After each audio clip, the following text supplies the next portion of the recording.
हरे कृष्णा। भगवद गीता के 11वें अध्याय में आपका स्वागत है। इस अध्याय का नाम है विश्वरूप संदर्शन योग और विराट स्वरूप। तो इस अध्याय में भगवान अपना विराट स्वरूप दिखाने वाले हैं। तो क्या कारण थे भगवान को अपना विराट स्वरूप दिखाना पड़ा, विराट स्वरूप में अर्जुन ने क्या क्या देखा और अर्जुन की प्रतिक्रिया क्या थी विराट स्वरूप देखने के बाद। तो इन सभी विषयों पे हम आगे चर्चा करने वाले हैं और भी बहुत सारे विषय हैं जिन पे हम चर्चा करेंगे। अर्जुन उवाच मदनुग्रहाय परमं गुह्यम् अध्यात्मसंगितं यत्तवयुक्तं वचनस्तेन मोहोऽयं विगतो मम। अर्जुन ने कहा, आपने जिन अत्यंत गुह्य आध्यात्मिक विषयों का मुझे उपदेश दिया है उसे सुनकर अब मेरा मोह दूर हो गया है। तो पिछले अध्याय में हमने देखा, 10वें अध्याय में भगवान ने अपने बारे में बताया कि किस प्रकार भगवान सभी जो भी आध्यात्मिक या भौतिक जगत है सभी के स्रोत हैं। तो भगवान ने बोला है सर्वस्य प्रभो। उसके बाद भगवान ने अपने भक्तों के बारे में बताया, उनके लक्षण बताए और किस प्रकार भगवान उन पर कृपा करते हैं। उसके बाद अर्जुन को बहुत ही अधिक प्रसन्नता हुई और अर्जुन ने भगवान की स्तुति भी की। परम ब्रह्म परम धाम पवित्रम परमम भगवान, इस प्रकार अर्जुन ने बोला। तो अर्जुन का तो मोह दूर हो चुका है, इस जैसे श्लोक में हमें पता लगता है। अर्जुन ने क्या बोला, यत् योक्तम वचनस्तेन मोह एवं विगतो मम, यानी मेरा जो भी मोह है आपके जो वचन है उनसे अब दूर हो गया है। तो हमने देखा प्रारंभ में कि अर्जुन मोहग्रस्त हो चुका था। पहले अध्याय में हमने देखा और अर्जुन ने युद्ध ना करने के 5 कारण दिए थे। लेकिन अभी यहाँ पे अर्जुन बोल रहा है कि उसका सारा मोह दूर हो चुका है। तो इसका मतलब ये हुआ, कई लोग बोलते हैं कि अर्जुन मोह में पड़ गया था और भगवत गीता भगवान ने अर्जुन के लिए बोली थी। तो यहाँ पे अगर ऐसा है तो फिर अर्जुन का तो मोह दूर हो गया है अभी। तो फिर भगवत गीता को यहीं पे खत्म हो जाना चाहिए था, यानी भगवत गीता में केवल 10 ही अध्याय होने चाहिए थे, क्योंकि अर्जुन तो बोल रहा है कि उसका मोह दूर हो गया है। लेकिन ऐसा नहीं है, अभी भी भगवत गीता के 8 अध्याय बाकी है। तो ऐसा क्यों है, अर्जुन का मोह दूर हो गया तो भगवत गीता को यहीं पे खत्म हो जाना चाहिए था, लेकिन ऐसा नहीं हुआ। तो कोई बता सकता है ऐसा क्यों है? क्योंकि भगवत गीता की शुरुआत तो अर्जुन के मोह से होती है और भगवान ने उसका मोह दूर कर दिया। तो इस तरह देखा जाए तो भगवत गीता को यहीं पे समाप्त हो जाना चाहिए था, लेकिन ऐसा नहीं हुआ। क्या कोई बता सकता है इसका कारण? जी कैलाश प्रभु जी, हरे कृष्ण। हरे कृष्णा प्रभु जी। मेरे ख्याल जी से लगता है कि अर्जुन का तो मोह दूर हो गया, लेकिन जो बाकी जो जनता है शायद अभी उतनी तरह कन्विंस नहीं थी, तो शायद उनको भी उस चीज का ज्ञान प्राप्त करने के लिए भगवत गीता को 8 अध्याय और भगवान श्री कृष्ण ने आगे कहे। जी, हरे कृष्णा सुधीर प्रभु जी।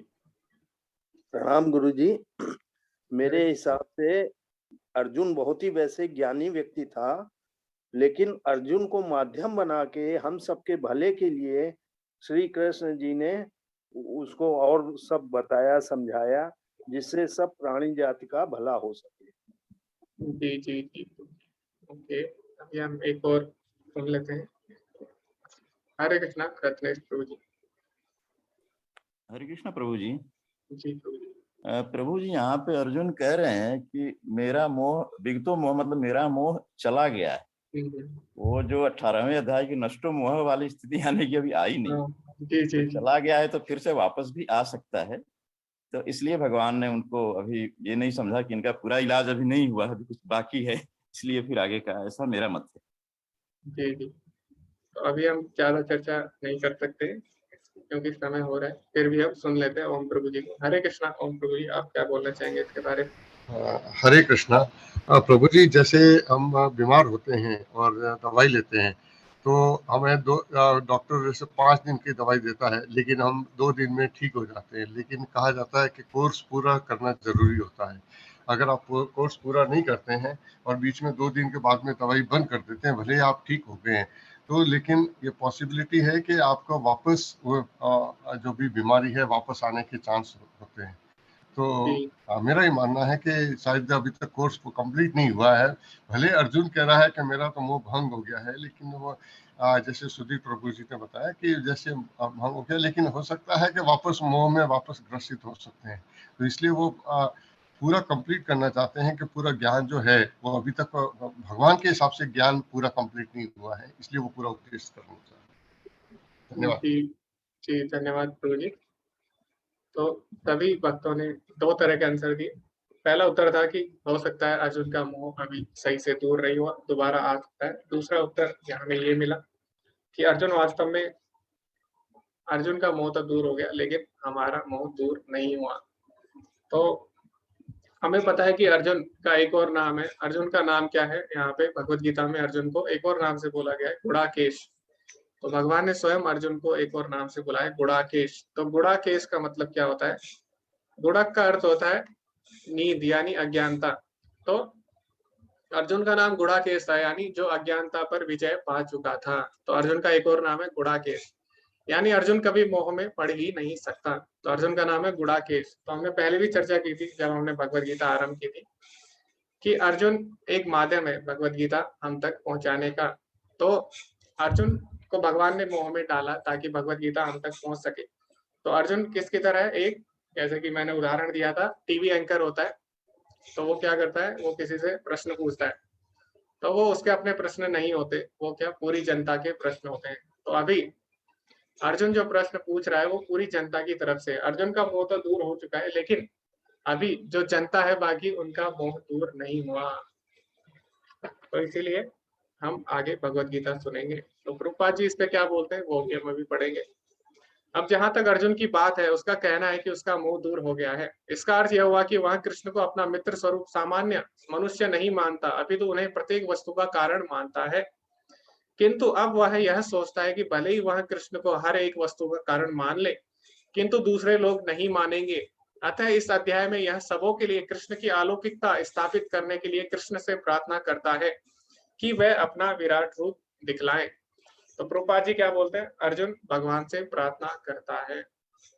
तो इस अध्याय में अगर हम आगे पढ़ेंगे, आगे के जो कोर्स होंगे, कि अर्जुन बोलता है मन से यदि तत्सख्यम मया दृष्टमिति प्रभु, यानी हे भगवान यदि आप समझते हैं कि मैं इस लायक हूँ तो कृपया मुझे विराट स्वरूप दिखाइए। तो अर्जुन क्या करता है? भगवान को चैलेंज नहीं करता, भगवान से प्रार्थना करता है, भगवान से रिक्वेस्ट करता है, उनको चुनौती नहीं देता।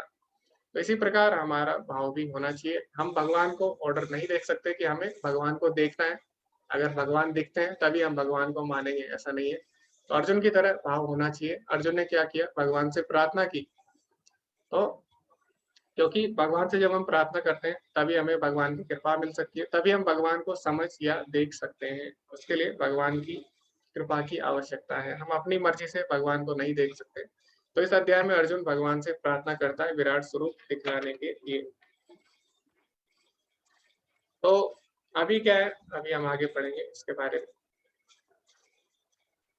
तो अर्जुन बोलता है, हे कमल नेत्रों वाले, मैंने हर जीवित इकाई की उपस्थिति और गायब होने के बारे में विस्तार से आपसे सुना है, जैसा कि आपकी अटूट महिमाओं के माध्यम से महसूस किया गया है। हे पुरुषोत्तम, हे परमेश्वर, यद्यपि आपको मैं अपने समक्ष आपके द्वारा वर्णित आपके वास्तविक रूप में देख रहा हूँ, किंतु मैं यह देखने का इच्छुक हूँ कि आप इस दृश्य जगत में किस प्रकार प्रविष्ट हुए। मैं आपके उसी रूप का दर्शन करना चाहता हूँ।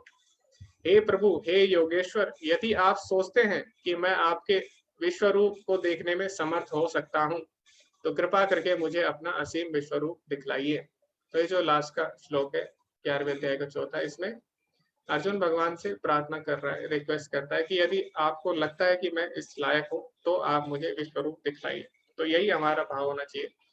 हमें कभी भी गुरु या शास्त्रों को चुनौती नहीं देनी चाहिए। हमें क्या करना चाहिए? हमारा भाव उनके प्रति आदर का होना चाहिए, तभी हम उनको समझ सकते हैं या उनकी बात को हम समझ सकते हैं। तो आगे हम देखेंगे कि भगवान ने अर्जुन को विश्वरूप क्यों दिखलाया। तो जैसे कि अर्जुन बोला कि भगवान आपने बहुत चीजें बताई अपने बारे में, जैसे कि हमने पढ़ा 7वें अध्याय में भगवान बोलते हैं मत्तः परतरम न अन्य, यानी मेरे से ऊपर कोई भी श्रेष्ठ नहीं है, कोई भी परम सत्य नहीं है। भगवान बोलते हैं वेदाहम समतीतानि, यानी मुझे सब कुछ पता है। फिर भगवान 5वें अध्याय में भी बोलते हैं भोक्ताराम यज्ञ तपसाम, की जितनी भी यज्ञ तपस्याएं सभी का परम भोक्ता मैं ही हूँ। 10वें अध्याय में भी भगवान बोलते हैं अहम आदि ही देवानाम, यानी देवताओं को स्रोत भी मैं ही हूँ। फिर भगवान बोलते हैं अहम सर्वस्य प्रभो, यानी जो भी है सब कुछ भौतिक या आध्यात्मिक सबका स्रोत मैं ही हूँ। अब भगवान ने इतनी चीजें अपने बारे में बताई विस्तार से। अभी क्या है, अभी कलयुग है, तो कलयुग में भी कोई बोल सकता है कि अच्छा, तो कृष्ण ने ऐसा ऐसा बोला है भगवत गीता में, तो ये तो मैं भी बोल सकता हूँ, इसमें क्या है। तो कृष्ण ने अपने मित्र को बताया, मैं भी अपने किसी मित्र को बता सकता हूँ। तो इसका मतलब ये है कि यानी मैं भी भगवान बन सकता हूँ। तो अगर बातें करने से केवल भगवान बन सकते हैं तो फिर तो मैं भी बन सकता हूँ।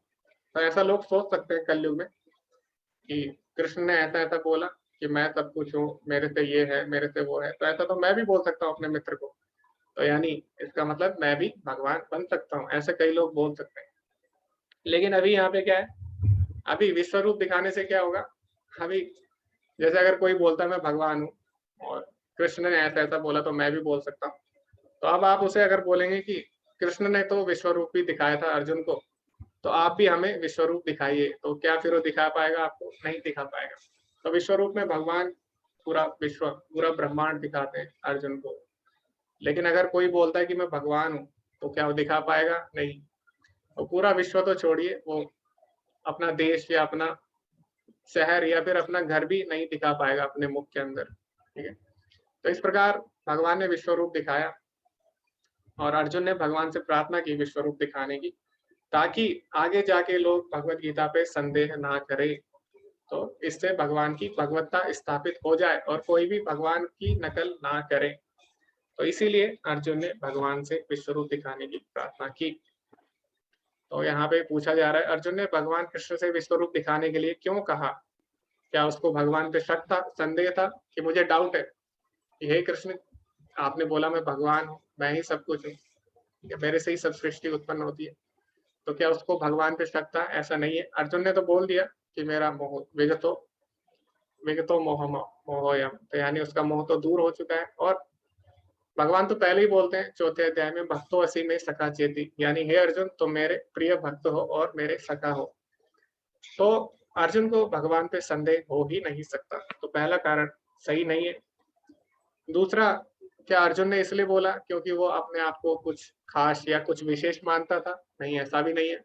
अर्जुन तो पहले ही भगवान के शरणागत हो चुका है। अर्जुन बोल चुका है, शिष्यस्ते हम साधि माम त्वाम प्रपन्नम, यानी अभी मैं आपको अपना शिष्य, आपको अपना गुरु मान चुका हूँ, मैं आपका शिष्य हूँ और कृपया मुझे आप उपदेश दीजिए। तो अर्जुन के अंदर ऐसा नहीं है कि अर्जुन कोई स्पेशल है इसीलिए भगवान उसको विश्व रूप दिखा रहे हैं। बल्कि विश्व रूप दिखाने का वास्तविक कारण जो है वो क्या है, लोगों को समझाने के लिए, जो सोचेंगे कि कृष्ण एक साधारण व्यक्ति हैं, तो उन लोगों के लिए भगवान ने विश्व रूप दिखलाया, ताकि कल को हर कोई ये ना बोले कि कृष्ण एक साधारण व्यक्ति है, उनके बोलने से क्या वो भगवान हो जाएंगे? ऐसा नहीं है। इसीलिए भगवान की भगवत्ता स्थापित करने के लिए अर्जुन ने क्या कहा? अर्जुन ने भगवान को विराट स्वरूप दिखलाने को कहा। तो इसमें से तीसरा कारण जो है वो सही कारण है। तो आजकल हम देखते भी है, कई लोग होते हैं वो बोलते हैं कि हम भगवान हैं, और अगर आप देखेंगे, अभी अगर आप सर्च करेंगे तो अभी कम से कम 30 कल की अवतार हमारे देश में घूम रहे हैं, और 30 कल के अवतार घूम रहे हैं और सारे के सारे बोलते हैं कि हम भगवान हैं। वैसे भी कुछ लोग हैं जो बोलते हैं हम भगवान हैं और उनके पास कुछ सिद्धियां होती है। सिद्धियां किसी को भी मिल सकती है, इसमें कोई बड़ी बात नहीं है। तो कुछ सिद्धियों के कारण लोग उनको भगवान मानने लग जाते हैं। तो इस तरह आप यहाँ पे जैसे देख सकते हैं कि कई लोग बोलते हैं मैं परमेश्वर हूँ। तो ठीक है, अगर कोई आपको बोलता है मैं भगवान हूँ, जैसे कृष्ण अर्जुन को बोल रहे हैं मैं भगवान हूँ, तो अर्जुन ने क्या बोला? आप विश्व रूप दिखाइए। तो ऐसा नहीं है उसको शक था, वो भगवान की भगवत्ता स्थापित करने के लिए ऐसा बोलता है। इसी तरह आप भी बोल सकते हैं, अगर आपको कोई बोलता है कि मैं भगवान हूँ, आप उसे बोल सकते हैं कि ठीक है आप भगवान है, तो प्रभु आप ऐसा करिए, आप अपनी भगवत्ता स्थापित करिए और आप भी विश्व रूप दिखलाइए। तो फिर आपको पता लग जाएगा कि वास्तव में जितने भी भगवान आजकल घूम रहे हैं उसमें से कोई भी भगवान नहीं है। तो इसीलिए यही कारण था कि कलयुग के जो लोग हैं वो किसी मोह में ना पड़े, गलत चीजों में ना फंसे और किसी गलत चीज का शिकार ना बने। इसीलिए जो भगवत गीता का वास्तविक संदेश है वो सब तक पहुंचे, इसीलिए अर्जुन ने भगवान की भगवत्ता स्थापित की। तो ऐसा होता है कई बार, जैसे एक बार एक प्रभुपाद जी के शिष्य थे, वो प्रभुपाद जी के पास आते हैं और बोलते हैं कि एक बाबा है और वो हवा में उड़ सकते हैं और वो अपने आप को भगवान बोलते हैं। तो प्रभुपाद जी बोलते हैं तो हवा में उड़ने से अगर भगवान हो जाते हैं तो इसका मतलब चिड़िया भी भगवान होनी चाहिए फिर तो, क्योंकि चिड़िया तो हवा में उड़ती है।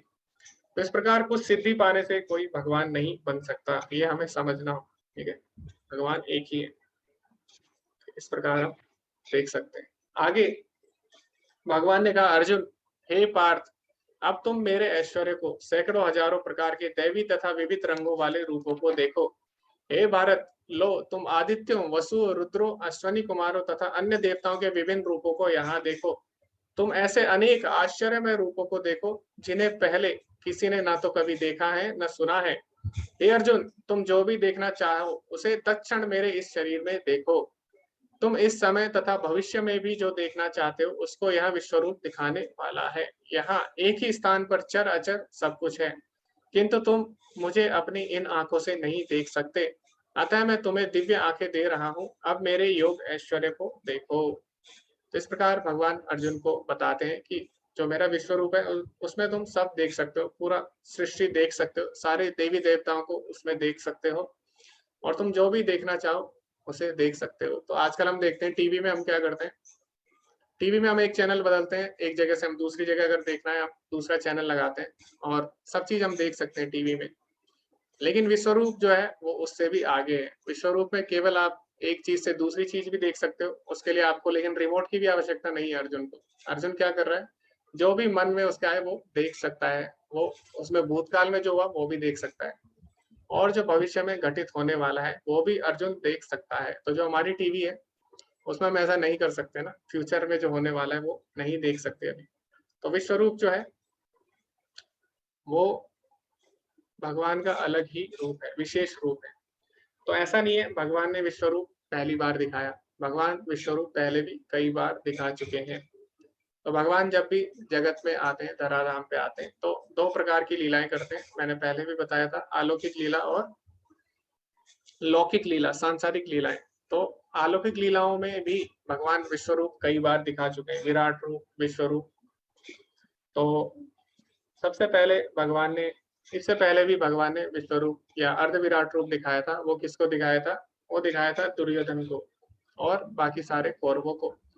तो भगवान जब शांति समझौता करने जाते हैं दुर्योधन के पास, तो दुर्योधन क्या बोलता है कि इसको पकड़ लो, इसको बंदी बना लो। तो उस समय भगवान क्या करते हैं, अपना विराट स्वरूप दिखाते हैं। उसमें भी जो दुर्योधन होता है जब देखता है वो कि इसमें भी बहुत सारे देवी देवता हैं, पूरा ब्रह्मांड उसको दिखाई देता है उसमें, और बहुत ही क्रोधित रूप उसने देखा दुर्योधन ने। तो क्या करते हैं, सारे जो भी सैनिक है वो डर जाते हैं उस समय। इस प्रकार भगवान ने पहले दुर्योधन को भी दिखलाया। उससे पहले भगवान ने माँ यशोदा को 2 बार अपने उदर में ब्रह्मांड दिखाया।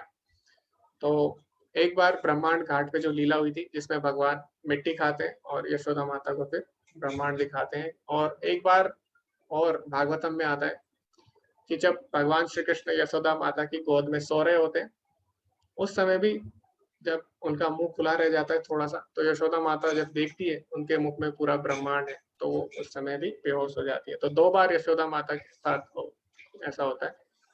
और एक बार और एक उतंग ऋषि है, उनको भी भगवान विराट स्वरूप दिखाते हैं। तो भगवान पहले भी विराट स्वरूप कई बार दिखला चुके हैं।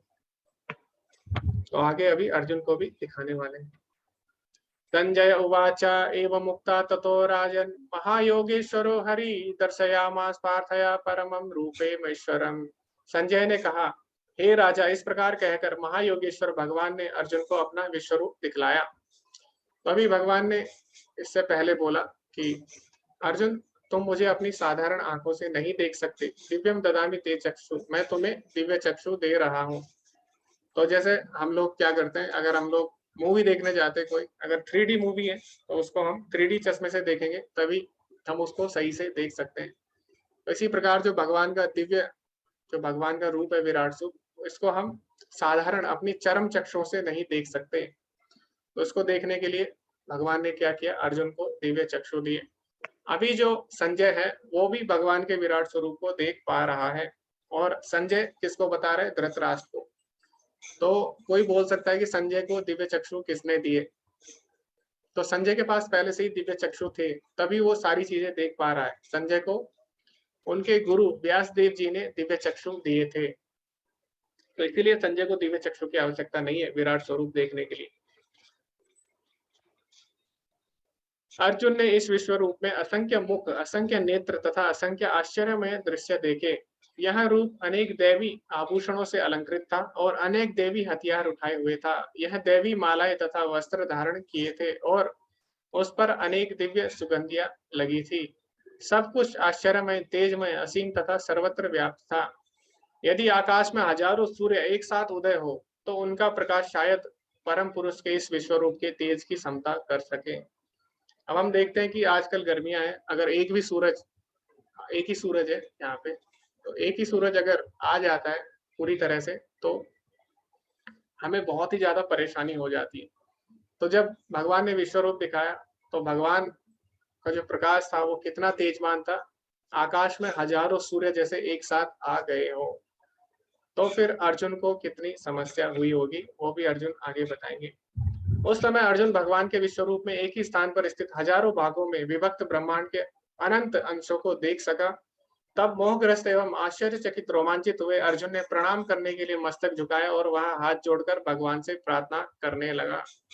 तो जब अर्जुन भगवान का विराट स्वरूप देखता है तो अर्जुन बहुत ही ज्यादा घबरा जाता है, बहुत ही परेशान हो जाता है और भगवान से हाथ जोड़कर प्रार्थना करता है। अर्जुन ने कहा, हे भगवान कृष्ण, मैं आपके शरीर में सारे देवताओं तथा अन्य विविध जीवों को एकत्रित देख रहा हूँ। मैं कमल पर आसीन ब्रह्मा, शिवजी तथा समस्त ऋषियों एवं दिव्य सर्पों को देख रहा हूँ।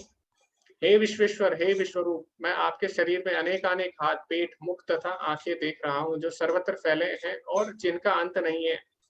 आप में न अंत दिखता है, न मध्य और न आदि। आपके रूप को उसके चकाचौंध के कारण देख पाना कठिन है, क्योंकि वह प्रज्वलित अग्नि की भांति अथवा सूर्य के अपार प्रकाश की भांति चारों ओर फैल रहा है। तो भी मैं इस तेजोमय रूप को सर्वत्र देख रहा हूँ जो अनेक मुकुटों, गदाओं तथा चक्रों से विभूषित है। तो अर्जुन बोला कि आपका जो विश्व रूप है इसको देखना बहुत ही कठिन है। पश्चामि त्वां दुर्निरीक्षं समन्ता, ऐसा अर्जुन बोलता है। और यहाँ पे जो विश्व रूप है ऐसा नहीं है वो एक जगह पे है। विश्व रूप फैलता जा रहा है, फैलता जा रहा है और फैलता ही जा रहा है, लगातार फैलता जा रहा है। लेकिन अर्जुन के जो दिव्य चक्षु है उसके कारण भले ही विश्व रूप जो है वो फैलता जा रहा है लगातार, लेकिन दिव्य चक्षु के कारण अर्जुन उसको पूरी तरह से देख पाने में समर्थ है। अभी अर्जुन भगवान की स्तुतियां करता है। आप परम आदि ज्ञेय वस्तु है, आप इस ब्रह्मांड के परम आधार हैं, आप अव्यय तथा पुराण पुरुष हैं, आप सनातन धर्म के पालक भगवान हैं, यही मेरा मत है। आप आदि, मध्य तथा अंत से रहित है, आपका यश अनंत है, आपकी असंख्य भुजाएं हैं और सूर्य चंद्रमा आपकी आंखें हैं। मैं आपके मुख से प्रज्वलित अग्नि निकलते हुए और आपके तेज से इस संपूर्ण ब्रह्मांड को जलाते हुए देख रहा हूँ। यद्यपि आप एक है, किंतु आप आकाश तथा सारे लोकों एवं उनके बीच के समस्त आकाश में व्याप्त हैं। हे महापुरुष, आपके इस अद्भुत तथा भयानक रूप को देखकर सारे लोग भयभीत हैं। देवों का सारा समूह आपकी शरण ले रहा है, आप में प्रवेश कर रहा है। उनमें से कुछ अत्यंत भयभीत होकर हाथ जोड़े आपकी प्रार्थना कर रहे हैं। महर्षियों तथा सिद्धों के समूह कल्याण हो कहकर वैदिक स्रोतों का पाठ करते हुए आपकी स्तुति कर रहे हैं। तो जो देवता लोग थे, जब भगवान ने विराट रूप दिखाया तो उसमें देवता लोग भी उसको देख पा रहे थे, क्योंकि देवता जो होते हैं उनके पास भी दिव्य चक्षु होते हैं। उनका शरीर जो होता है वो साधारण शरीर नहीं होता। तो वो लोग भी भगवान को देख पा रहे थे और उनकी स्तुति कर पा रहे थे।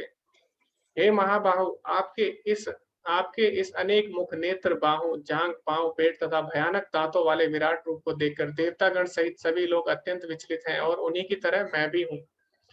हे सर्वव्यापी विष्णु, नाना ज्योतिर्मय रंगों से युक्त, आपके आकाश को स्पर्श करते मुख फैलाए तथा बड़ी बड़ी चमकती आंखें निकाल के देखकर भय से मेरा मन विचलित है। मैं ना तो धैर्य धारण कर पा रहा हूँ और ना ही मानसिक संतुलन ही पा रहा हूँ। तो अभी अर्जुन क्या था, अभी अर्जुन बहुत ही ज्यादा प्रसन्न हो चुका था, लेकिन जैसे ही अर्जुन ने विराट स्वरूप देखा भगवान का, दोबारा से अर्जुन बहुत ही अधिक भयभीत हो चुका है। अभी अर्जुन भगवान का काल स्वरूप देखता है। उसमें अर्जुन क्या देखता है, धृतराष्ट्र के सारे पुत्र अपने समस्त सहकारियों सहित तथा भीष्म, द्रोण, कर्ण एवं हमारे प्रमुख योद्धा भी आपके विकराल मुख में प्रवेश कर रहे हैं। उनमें से कुछ के शिरों को तो मैं आपके दांतों के बीच चूर्णित हुआ देख रहा हूँ। जिस प्रकार नदियों की अनेक तरंगे समुद्र में प्रवेश करती है, उसी प्रकार समस्त महान योद्धा भी आपके प्रज्वलित मुख में प्रवेश कर रहे हैं।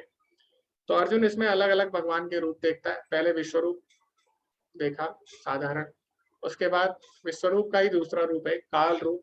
उसमें क्या है, भगवान काल के रूप में प्रकट हुए और दिखाया कि किस प्रकार काल जो है सबको हरने वाला है। तो वो भी अर्जुन ने देखा कि सभी काल के मुख में किस प्रकार प्रवेश कर रहे हैं। तो अब क्या है, अर्जुन भगवान से प्रार्थना कर रहा है कि आपका ये जो नया रूप है काल रूप, इसके बारे में आप बतलाइए।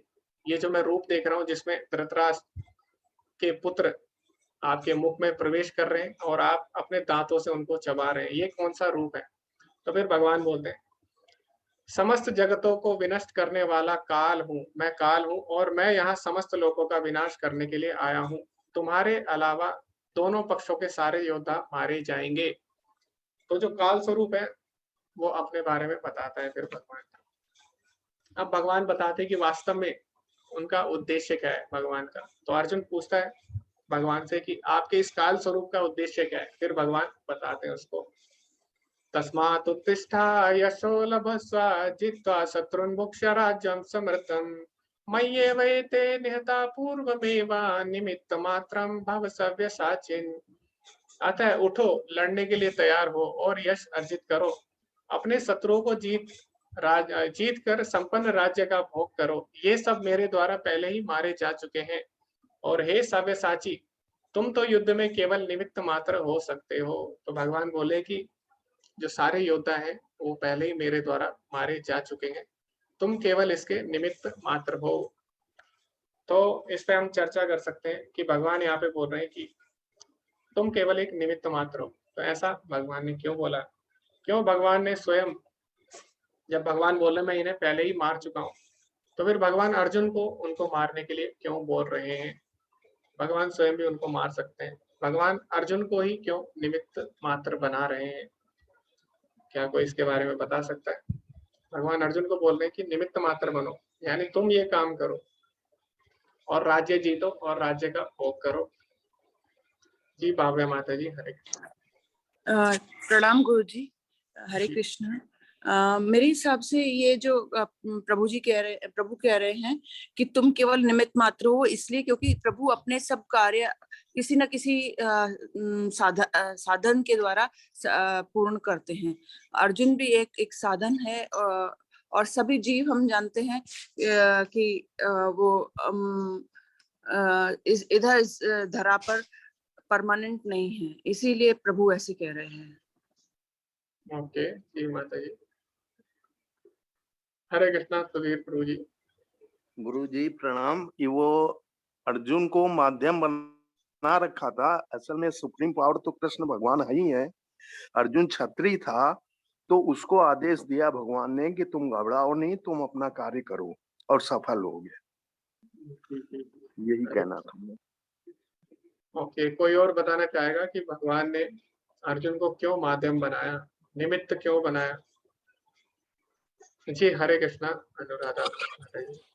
हरे कृष्णा प्रभु जी, परमेश्वर योजनाएं बनाते हैं, भगवान योजनाएं बनाते हैं और उन योजनाओं को हम पूरा करते हैं, या वो किसी को निमित्त मात्र बनाते हैं उसको पूरा करने के लिए, क्योंकि वो सारे कार्य तो खुद कर सकते हैं, लेकिन हमको देते हैं, वो अवसर देते हैं कि हम उनकी आज्ञा का पालन करें, उनकी योजनाओं में सहयोगी बने। ऐसा क्यों करते हैं माता जी, वही मेरा प्रश्न है। प्रभु सारे काम तो खुद नहीं कर सकते ना, और खुद करना भी नहीं चाहते होंगे, सबको श्रेय देना चाहते होंगे कि अर्जुन को श्रेय मिले उसका। हाँ, ओके ओके ओके। एक और हम आंसर ले लेते हैं। पहले चैट में खुशी माता जी बोल रही अर्जुन माध्यम है इसलिए, जी लेकिन क्यों है, कर्म करने के लिए। मोहित प्रभु जी बोले क्योंकि भगवान सबकी आत्मा को मार चुके हैं। आत्मा तो कभी मरती नहीं है प्रभु जी, भगवद गीता के अनुसार। जो सामने है वो बस शरीर है, तो अर्जुन को मारना है। प्रभु जी आत्मा नहीं मरती, शरीर ही मरता है, आत्मा को कोई नहीं मार सकता। हरे कृष्णा कैलाश प्रभु जी। हरे कृष्ण प्रभु जी, क्योंकि अर्जुन क्षत्रिय था और उसको अपने धर्म का पालन करना था। एक क्षत्रिय का धर्म होता है युद्ध करना। ओके जी जी जी। हरे कृष्णा ध्रुव। हरे कृष्णा प्रभु जी। जी जी जी माता जी। प्रभु जी इसीलिए भगवान ने अर्जुन जी से कहलवाया था, क्योंकि वो अपने भक्तों से द्वारा देना चाहते थे संदेश, ताकि भगवान अपने भक्तों की जो भी वचन है उसको मतलब टाल नहीं सकते। अपना वचन एक बार भूल सकते हैं, लेकिन जो अपने भक्तों का वचन है वो नहीं भूल सकते। ठीक माता जी। अभी एक और हम अंतर ले लेते चंदन प्रभु जी का, उसके बाद हम चर्चा करते हैं इस पे। हरे कृष्णा चंदन प्रभु जी। हरे कृष्णा प्रभु जी, हमको लगता है कि जैसे उनके जो अपोजिट में दुर्योधन लोग थे, कौरव लोग थे, तो उन्होंने कई बार अर्जुन के परिवार को और अर्जुन को ये मतलब परेशान किया और तंग किया, मतलब अधर्म वो कर रहे थे। तो धर्म के साथ खड़ा होने के लिए अर्जुन को प्रेरित कर रहे थे और अधर्म को नाश करने के लिए अर्जुन को प्रेरित कर रहे थे कि अधर्म का नाश करो। क्षत्रिय का धर्म होता है कि धर्म के साथ खड़ा होना और अधर्म को नाश करना। तो इसीलिए प्रभु ने उसको अर्जुन से ये काम करवाया ताकि वो धर्म के साथ खड़ा हो सके और अधर्म का नाश कर सके। ओके, ठीक है, अभी हम इस पर चर्चा करते हैं। आनंद प्रभु जी बोलते हैं क्योंकि वे धर्म का ज्ञान दे रहे हैं, सभी को अपना कर्म करने का संदेश दे रहे हैं, ऐसा वंदना माता जी बोल रहे हैं। ओके, तो इसमें भगवान अर्जुन को क्यों बोल रहे हैं युद्ध करने के लिए, क्यों भगवान अर्जुन को निमित्त बता रहे हैं, वो भगवान ने इसी श्लोक में बता रखा है। सबसे पहली लाइन अगर हम ध्यान से पढ़े, भगवान क्या बोल रहे हैं, तस्मात् उत्तिष्ठ यशो लभस्व, यानी युद्ध करो और यश को प्राप्त करो। तो जिस प्रकार भगवान के भक्त होते हैं, मैंने पहले भी इस पे हमने पहले भी चर्चा की थी कि भगवान के भक्त क्या चाहते हैं कि भगवान का नाम हो, भगवान का यश हो हर जगह, और वो क्या करते हैं, भगवान की कथाएं सुनाते हैं, भगवान के बारे में बात करते हैं और भगवान की चर्चा करते हैं। और इससे क्या होता है, भगवान का यश चारों तरफ फैलता है। जैसे प्रभुपाद जी है, प्रभुपाद जी ने क्या किया, भगवान का नाम सब जगह फैलाया। तो आप आज देख सकते हैं कि बाहर जो लोग हैं विदेशों में, वो भी भगवान के नाम का कीर्तन करते हैं। तो ये भगवान का भक्त चाहता है कि भगवान का नाम हर जगह फैले, भगवान का यश हो हर जगह। अब भगवान क्या करते हैं, भगवान भगवत गीता में बोलते हैं 4थे अध्याय में, ये था माम प्रपद्यन्ते ताम तथैव भजाम्यहम्, जो मेरे से जिस भाव में मेरे से जुड़ता है, मैं भी उसका उसी के साथ आदान प्रदान करता हूँ। तो अगर एक भक्त चाहता है भगवान का यश फैले, तो भगवान भी क्या चाहते हैं कि मेरे भक्तों का भी यश फैले। तो क्या करते हैं भगवान, इसके लिए उन्हें सेवा देते हैं ताकि उनको भी श्रेय मिले और उनका भी नाम फैले। इससे क्या होगा, इससे आगे आने वाले जो लोग होंगे वो क्या करेंगे, उनको प्रेरणा मिलेगी भगवान की भक्ति करने की। तो जब अर्जुन का यश फैलेगा, तब आगे जाके हम लोग क्या कर रहे हैं, अभी भगवत गीता पढ़ रहे हैं, इससे हमें क्या होगा, प्रेरणा मिलेगी कि किस प्रकार अर्जुन ने भगवान की आज्ञा का पालन किया, उसी प्रकार हम भी भगवान के द्वारा बताए गए मार्ग पर चलेंगे। तो मैंने आपको उदाहरण भी दिया था, जैसे भगवान श्री राम है, तो भगवान श्री राम चाहते तो वो उनको रावण को मारने के लिए आने की भी आवश्यकता नहीं थी, और अगर वो आते भी हैं तो उनको पूरी सेना की भी आवश्यकता नहीं थी, उनको 14 साल प्रतीक्षा करने की भी आवश्यकता नहीं थी। तो और इतना उनको संघर्ष करने की भी आवश्यकता नहीं थी रावण को मारने के लिए। तो भगवान श्री राम अकेले ही रावण को मार सकते थे, लेकिन उन्होंने क्या किया, सभी वानरों को एकत्रित किया और बहुत सारे लोगों को एकत्रित किया। क्यों, ताकि उनका भी यश हो, उनको भी श्रेय मिले, और आगे जाके जब हम पढ़ेंगे उनके बारे में तो हमें भी भगवान की भक्ति करने का क्या मिले, प्रेरणा मिले।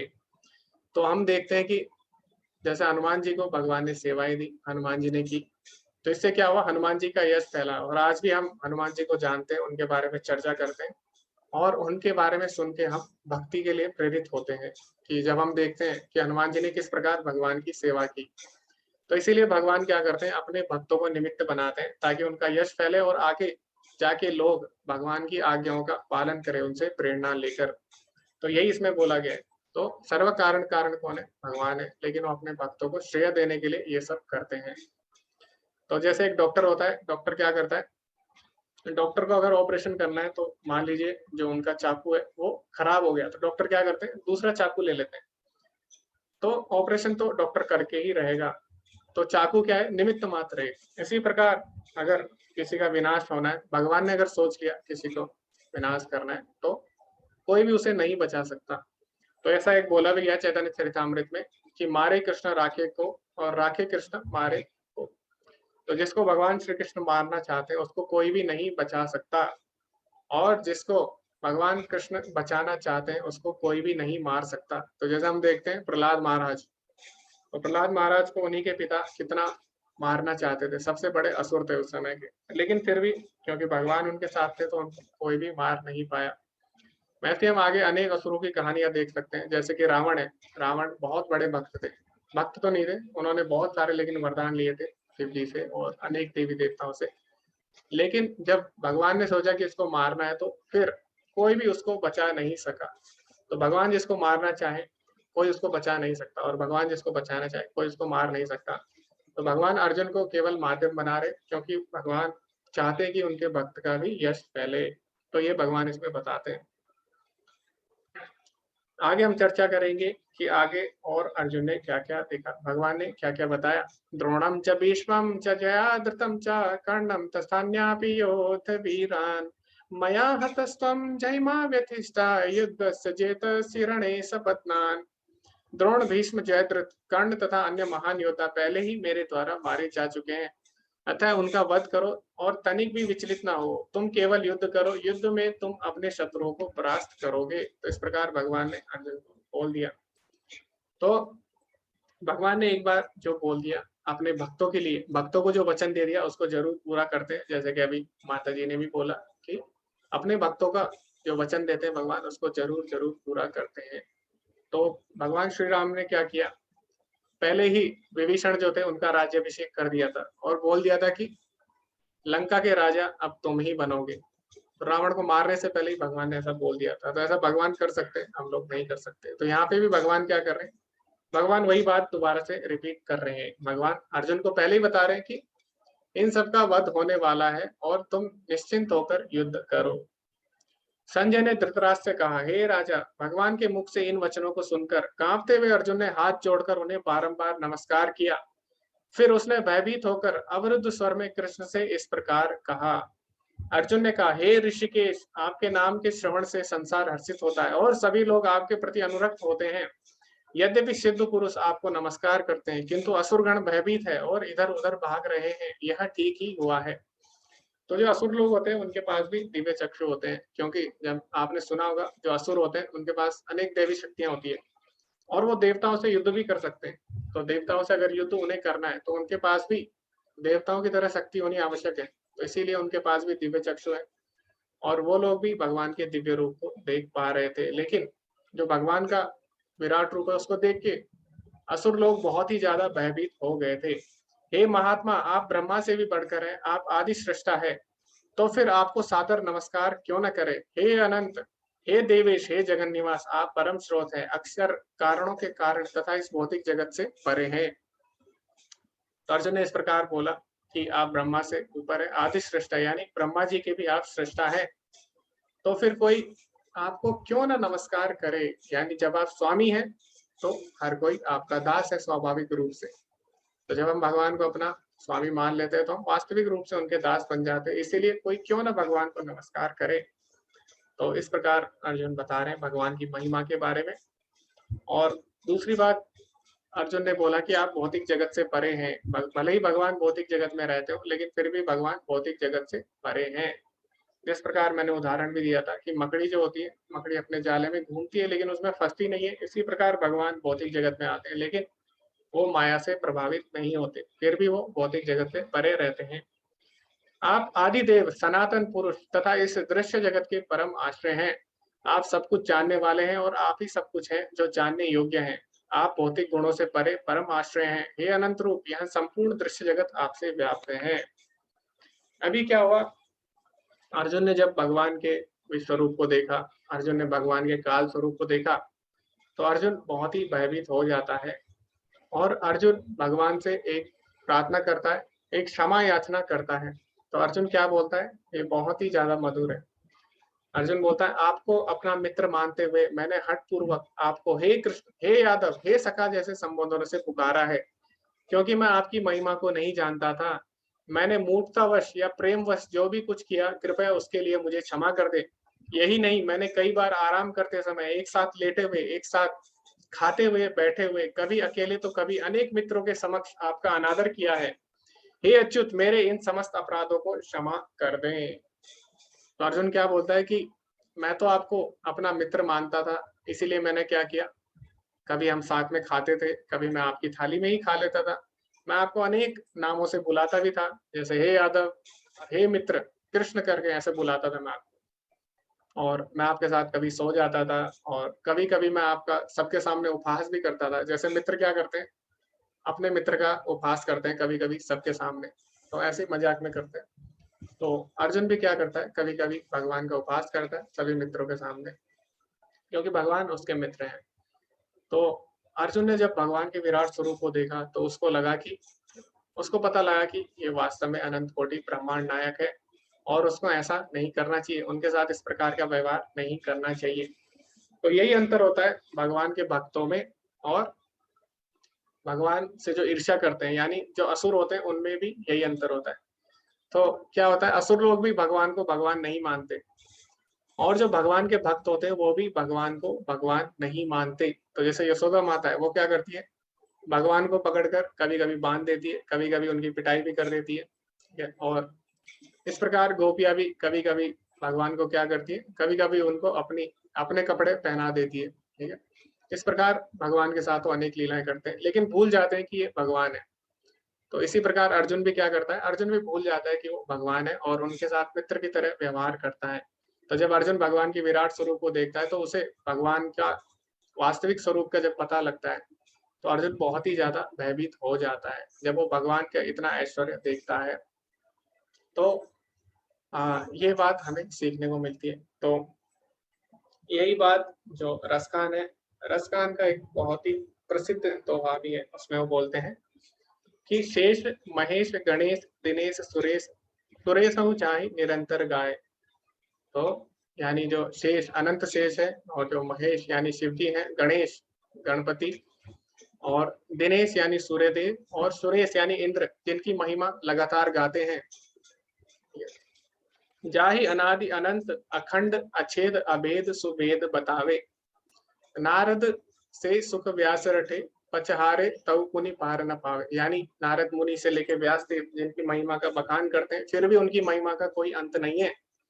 ताहे अहीर की छोहरिया छचिया भर छाछ पे नाच नचाए। लेकिन वही परब्रह्म, वही भगवान श्री कृष्ण, वही अनंत कोटि ब्रह्मांड के नायक, उनको क्या करती हैं, जो गोपियां हैं उनको एक प्याले छाछ के लिए उनसे नाच नचवाती हैं। तो ये भक्त की महिमा होती है।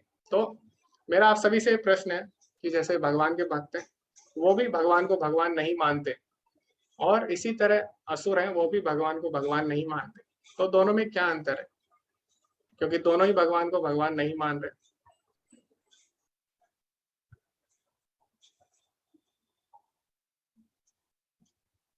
हरे कृष्णा। ओके, तो अभी हम इस पर चर्चा करेंगे। हरे कृष्णा अर्जुन प्रभु जी।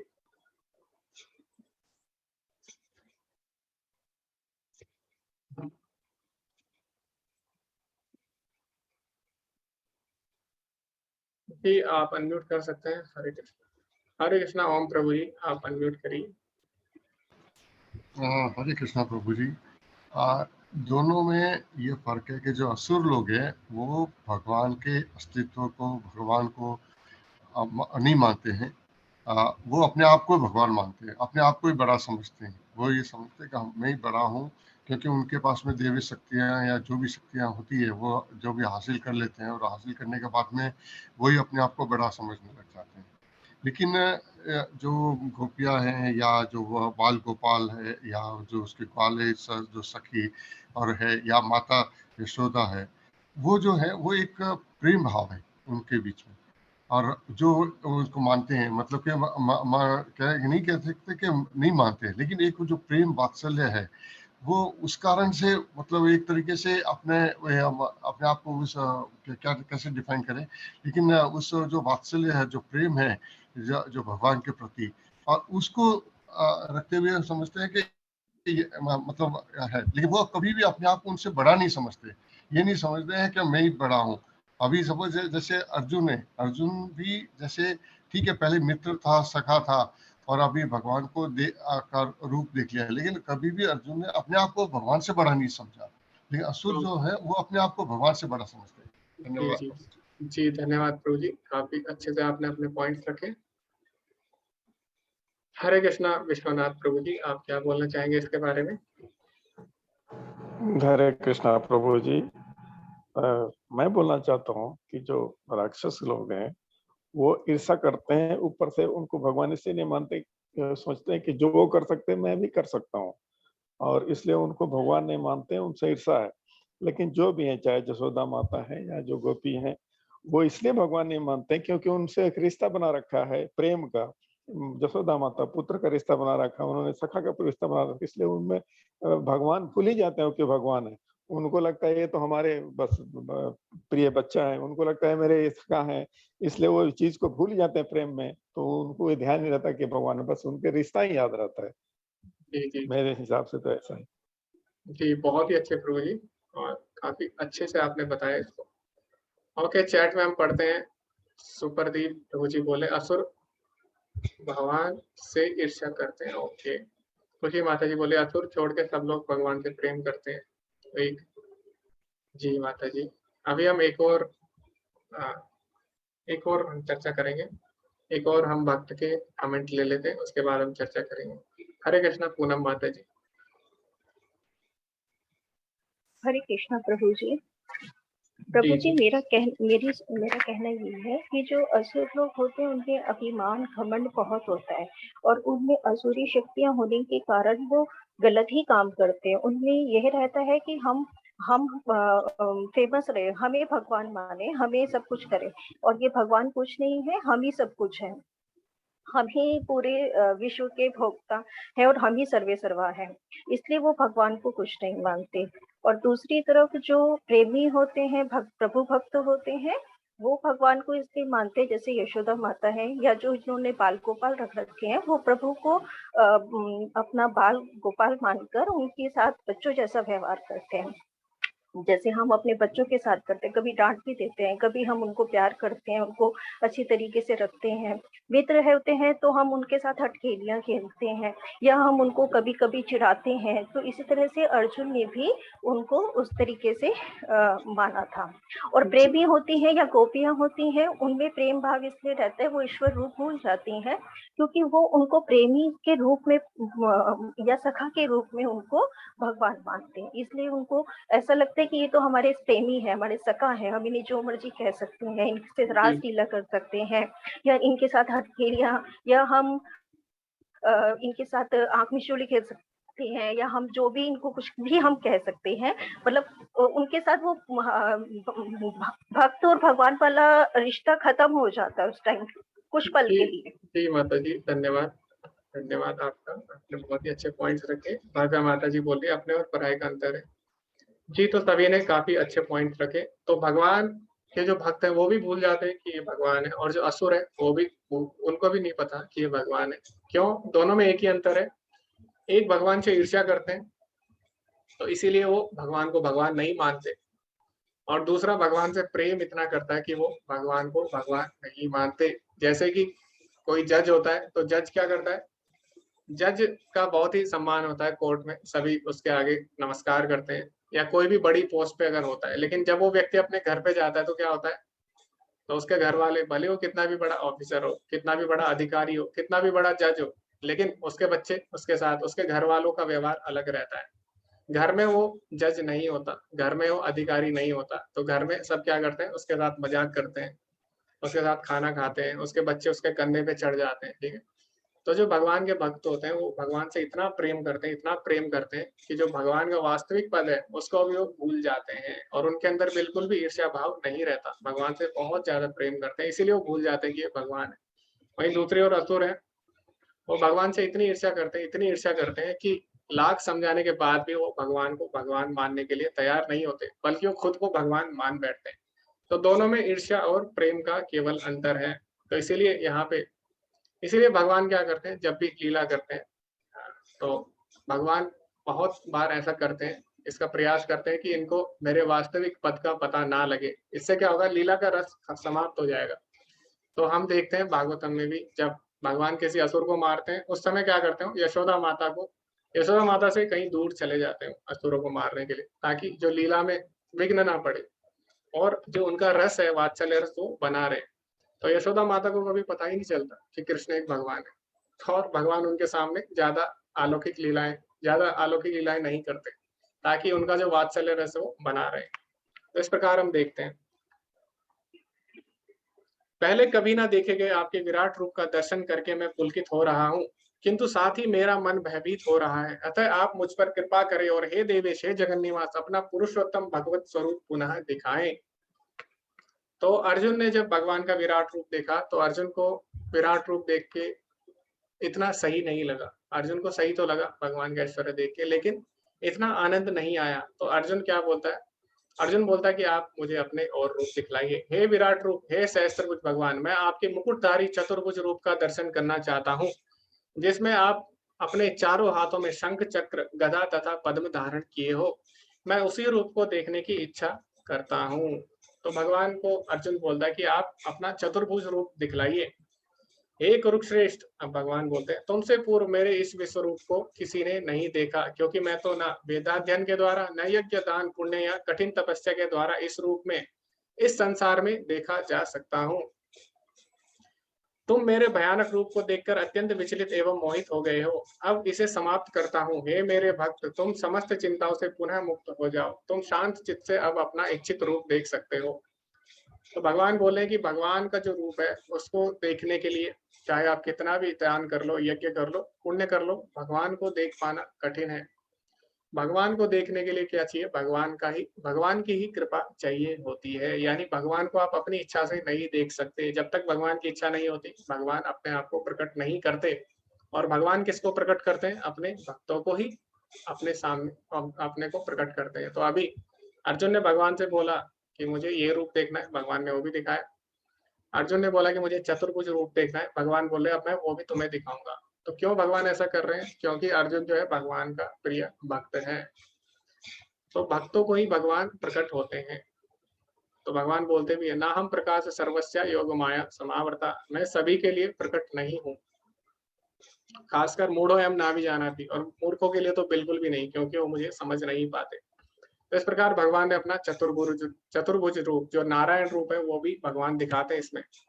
संजय ने धृतराष्ट्र से कहा, अर्जुन से इस प्रकार कहने के बाद भगवान कृष्ण ने अपना असली चतुर्भुज रूप प्रकट किया और अंत में 2 भुजाओं वाला रूप प्रदर्शित करके भयभीत अर्जुन को धैर्य बांधा। तो अंत में भगवान ने क्या किया? दोबारा से अपना जो 2 भुज वाला श्याम सुंदर रूप है उसको देखा। और जब अर्जुन ने दोबारा से भगवान के 2 भुजों वाले श्याम सुंदर रूप को देखा तो अर्जुन बहुत ही ज्यादा प्रसन्न हो जाता है। क्योंकि क्या है, विराट स्वरूप में अर्जुन ने भगवान के ऐश्वर्य को देखा, उनकी शक्तियों को देखा। लेकिन मैंने आपको बताया था कि जो भगवान के भक्त होते हैं वो भगवान की शक्तियों से इतनी ज्यादा आकर्षित नहीं होते। तो जैसे क्या होता है, मान लीजिए आप जाते हैं, आप ऑफिस में जाते हैं, आप किसी कंपनी के मालिक हैं, तो आप एक बड़ी गाड़ी में जाते हैं, आप पूरे ऐश्वर्य के साथ जाते हैं, तो सभी लोग क्या करेंगे? आपका आदर करेंगे, आपके आगे हाथ जोड़ेंगे। लेकिन जो आपके घर वाले हैं, परिवार वाले हैं, वो इस रूप में आपको इतना पसंद नहीं करेंगे, क्योंकि इस रूप में वो ज्यादा आपके साथ हंसी मजाक नहीं कर सकते। आपके ऑफिस में जो आपके मित्र हैं वो आपके साथ हंसी मजाक नहीं कर सकते। अगर आप बहुत बड़ी कंपनी के मालिक है, सबके सामने आपको घर के नाम से नहीं पुकार सकते, आपके साथ खाना नहीं खा सकते एक ही प्लेट में, आपको जूठा नहीं खिला सकते सबके सामने, अगर आप अपने ऐश्वर्य रूप में रहेंगे। इसी प्रकार जो भगवान के भक्त होते हैं वो भगवान से अलग रस में जुड़े रहते हैं, और वो भगवान की शक्तियों के, भगवान को ऐश्वर्य रूप देख के इतना आकर्षित नहीं होते। तो इसीलिए जब अर्जुन भगवान का दोबारा से द्विभुज श्याम सुंदर रूप देखता है तो अर्जुन बहुत ही ज्यादा प्रसन्न होता है। और अर्जुन क्या बोलता है? जब अर्जुन ने कृष्ण को उनके आदि रूप में देखा तो उसने बोला, हे जनार्दन, आपके इस अतीव सुंदर मानवीय रूप को देखकर मैं अब स्थिरचित्त हूँ और मैंने अपनी प्राकृत अवस्था प्राप्त कर ली है। तो अर्जुन पहले बहुत ही प्रसन्न हो गया था, बीच में विराट रूप देखने के बाद वो विचलित हो जाता है, लेकिन द्विभुज रूप देखने के बाद वो दोबारा से उसी आनंद की अवस्था में आ जाता है। अब भगवान अपने द्विभुज रूप के बारे में क्या बताते हैं अर्जुन को? श्री भगवान ने कहा, हे अर्जुन, तुम मेरे जिस रूप को इस समय देख रहे हो उसे देख पाना अत्यंत दुष्कर है। यहाँ तक कि देवता भी इस अत्यंत प्रिय रूप को देखने की ताक में रहते हैं। तो भगवान बोलते हैं, देवः अप्यस्य रूपस्य नित्यः दर्शन कांक्षिणा, यानी देवता भी मेरे इस द्विभुज रूप को, श्याम सुंदर रूप को देखने के लिए तरसते हैं। क्योंकि जो श्याम सुंदर रूप है वो केवल भक्त ही उसको देख सकते हैं, जो भगवान के शुद्ध भक्त और जो भगवान के व्यक्तिगत भक्त होते हैं वही उनको देख सकते हैं।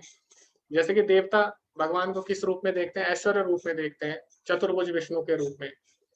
लेकिन जो भगवान के भक्त हैं उनके धाम में जो रहते हैं वो भगवान के साथ, कोई भगवान को अपना मित्र मानता है, कोई उनको पुत्र मानता है, कोई अपना सखा मानता है, कोई अपना प्रेमी मानता है।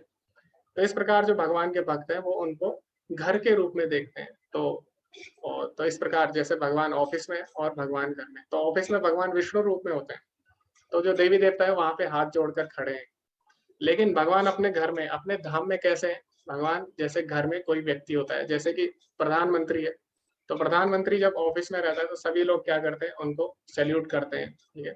लेकिन जब वो अपने घर में होता है तो क्या करते हैं, वो किसी को नहीं पता, बहुत कम लोगों को उसके बारे में पता होता है कि वो घर में क्या करते हैं। इसी प्रकार भगवान का जो श्याम सुंदर रूप है उसके बारे में बहुत ही कम लोगों को, जो उनके विशेष भक्त हैं, केवल उन्हीं को पता रहता है। तो भगवान यही बोलते हैं, जो मेरा श्याम सुंदर रूप है उसको देख पाना बहुत ही कठिन है। तो जब भगवान प्रकट हुए तो उस समय क्या हुआ, बहुत देवी देवता, देवी जो देव की माता थी उनकी स्तुति करने के लिए वहां पे इकट्ठा हुए, और वो प्रतीक्षा कर रहे थे कि कब भगवान अपने जो द्विभुज रूप है, श्याम सुंदर रूप में प्रकट होंगे। तो भगवान का श्याम सुंदर रूप इतना ज्यादा दुर्लभ है। अभी भगवान आगे क्या बोलते हैं कि जो श्याम सुंदर रूप है इसको तुम कैसे देख सकते हो। इसको देख पाना साधारण बात नहीं है, लेकिन अगर तुम्हें इसको देखना है तो तुम इसको देख सकते हो। कोई भी भगवान के श्याम सुंदर रूप को देख सकता है। कैसे? भक्त्या तु अनन्य शक्या अहमेवं विदो अर्जुन ज्ञातुम द्रष्टुम च तत्वेन प्रवेष्टुम च परन्तपा। हे अर्जुन, केवल अनन्य भक्ति द्वारा मुझे उस रूप में समझा जा सकता है जिस रूप में मैं तुम्हारे समक्ष खड़ा हूँ, और इसी प्रकार मेरा साक्षात दर्शन भी किया जा सकता है। केवल इसी विधि से तुम मेरे ज्ञान के रहस्य को पा सकते हो। तो अगर हमको भी भगवान का श्याम सुंदर रूप देखना है तो भगवान ने क्या बोला, भक्त्या तु अनन्य शक्या। अगर तुम अनन्य भक्ति कर सकते हो तभी तुम भगवान के इस रूप को देख सकते हो। तो भगवान के श्याम सुंदर रूप को, भगवान के दर्शन कर पाना बहुत ही ज्यादा दुर्लभ है। तो ऐसा भी आता है ब्रह्म संहिता में, ब्रह्मा जी खुद बोलते हैं, वेदेषु दुर्लभम अदुर्लभम आत्मभक्तो, यानी वेदों के द्वारा भगवान को समझना कठिन है, लेकिन भगवान की शुद्ध भक्ति के द्वारा उनको समझा जा सकता है। तो जब हम भगवान को समझते हैं, भगवान स्वयं अपने आप को प्रकट करते हैं। तो इसीलिए भगवान को अगर देखना है तो उसका केवल एक ही तरीका है, वो क्या है? भक्ति। भक्ति की आंखों से ही हम भगवान को देख सकते हैं। तो ब्रह्म संहिता में आता है, प्रेमान जन चुरित भक्ति विलोचनेन संतः सदैव हृदयेषु विलोकयन्ति। तो प्रेमान जन चुरित भक्ति विलोचनेन, यानी प्रेम के काजल से और भक्ति के आंखों से हम हमेशा भगवान के श्याम सुंदर रूप के दर्शन कर सकते हैं, ऐसा ब्रह्मा जी बोलते हैं। अभी आगे भगवान क्या बताते हैं, तो अगला जो अध्याय है वो भक्ति योग है, 12वां अध्याय। तो इस अध्याय के अंत में भगवान हल्की सी भक्ति योग की एक झांकी देते हैं। भगवान क्या बोलते हैं, मत कर्म कृतो मत परमो मत भक्त संग वर्जिता निर्वैर सर्वभूतेषु या समामेति पांडवा। हे अर्जुन, जो व्यक्ति सकाम कर्मों तथा मनोधर्मों के कलमश से मुक्त होकर मेरी शुद्ध भक्ति में तत्पर रहता है, जो मेरे लिए ही कर्म करता है, जो मुझे ही जीवन का लक्ष्य समझता है, और जो प्रत्येक जीव से मैत्री भाव रखता है, वह निश्चय ही मुझे प्राप्त करता है। तो अभी भगवान भक्ति के बारे में बता रहे हैं, भगवान की भक्ति की क्या विशेषता है। तो कल का अध्याय हम पढ़ेंगे भक्ति योग, उसमें भगवान अपनी भक्ति के बारे में चर्चा करेंगे, किस प्रकार हम भगवान की भक्ति कर सकते हैं। और भगवान ये भी बताएंगे कि किस प्रकार जो सारे योग है, चाहे वो कर्म योग हो, ज्ञान योग हो, ध्यान योग हो, सारे योग किस प्रकार भक्ति में मिल जाते हैं और किस प्रकार भक्ति योग सबसे श्रेष्ठ है, वो भगवान स्वयं बताएंगे कल के अध्याय में। तो भगवान कृष्ण के प्रति अभिवाजित भक्ति सेवा कैसे शुरू करें, तो भगवान को क्या चाहिए, भगवान ने हमें इतना समय दिया, मनुष्य जीवन दिया, तो हमें क्या चाहिए कि हम भी भगवान को कुछ समय जरूर दें। तो आप कुछ समय निकालिए भगवान की भक्ति के लिए। आप हरे कृष्ण महामंत्र से शुरुआत इसकी कर सकते हैं।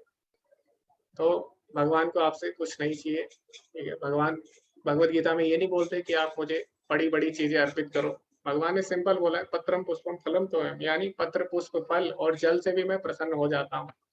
तो भगवान को आपसे कोई बड़ी अपेक्षा नहीं है। केवल अगर आप भगवान का नाम भी लेते हैं अपने शुद्ध हृदय से, ध्यान से, तो भगवान उसी में प्रसन्न हो सकते हैं। तो इसीलिए हमें क्या करना है, अभी भगवान को थोड़ा समय देना है। इसी के साथ ये अध्याय समाप्त होता है। हम इसका सारांश एक बार पढ़ लेते हैं। सबसे पहले इसमें अर्जुन ने भगवान से प्रार्थना की कि यदि आपको लगता है तो आप मुझे अपना विश्वरूप दिखा सकते हैं। फिर भगवान ने क्या किया, अर्जुन को अपना विश्व रूप दिखाया। अर्जुन ने भगवान की प्रार्थना की, उसको देखने के बाद फिर भगवान ने काल स्वरूप दिखाया। उसके बाद भगवान ने क्या किया, चतुर्भुज रूप भी अर्जुन को दिखाया। उसके बाद जब द्विभुज रूप भगवान ने दिखाया तो अर्जुन को बहुत ही अधिक प्रसन्नता हुई और अर्जुन ने भगवान की प्रार्थनाएं की। तो भगवान ने बताया कि भगवान को किस प्रकार इस रूप में देखा जा सकता है।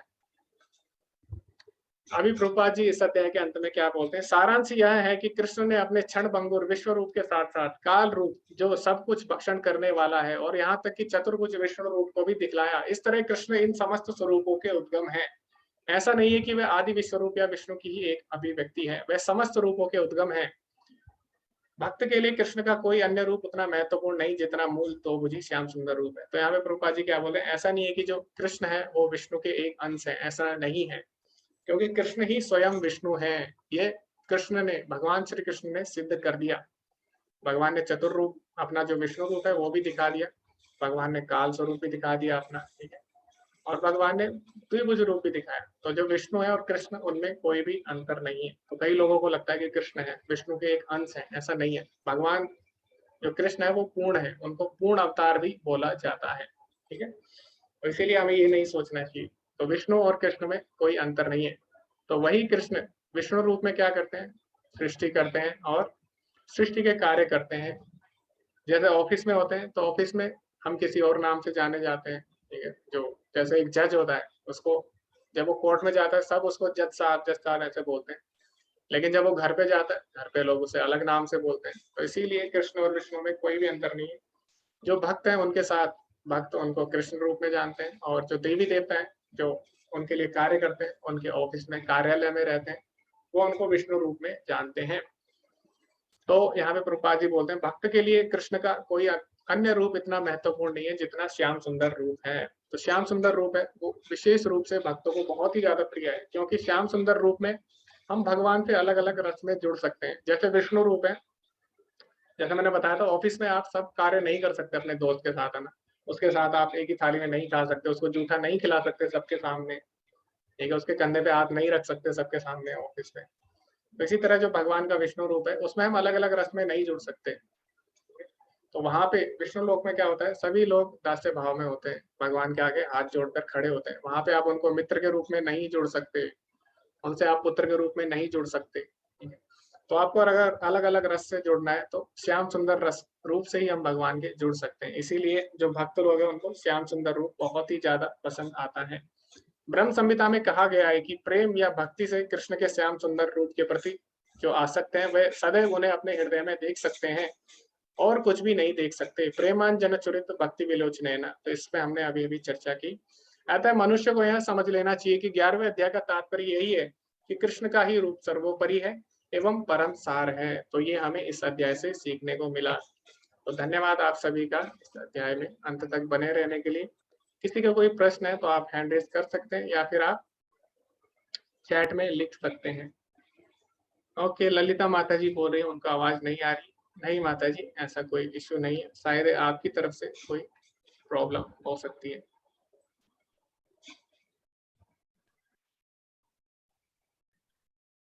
हरे कृष्णा। पूनम माता जी, आप कुछ पूछना चाहते हैं?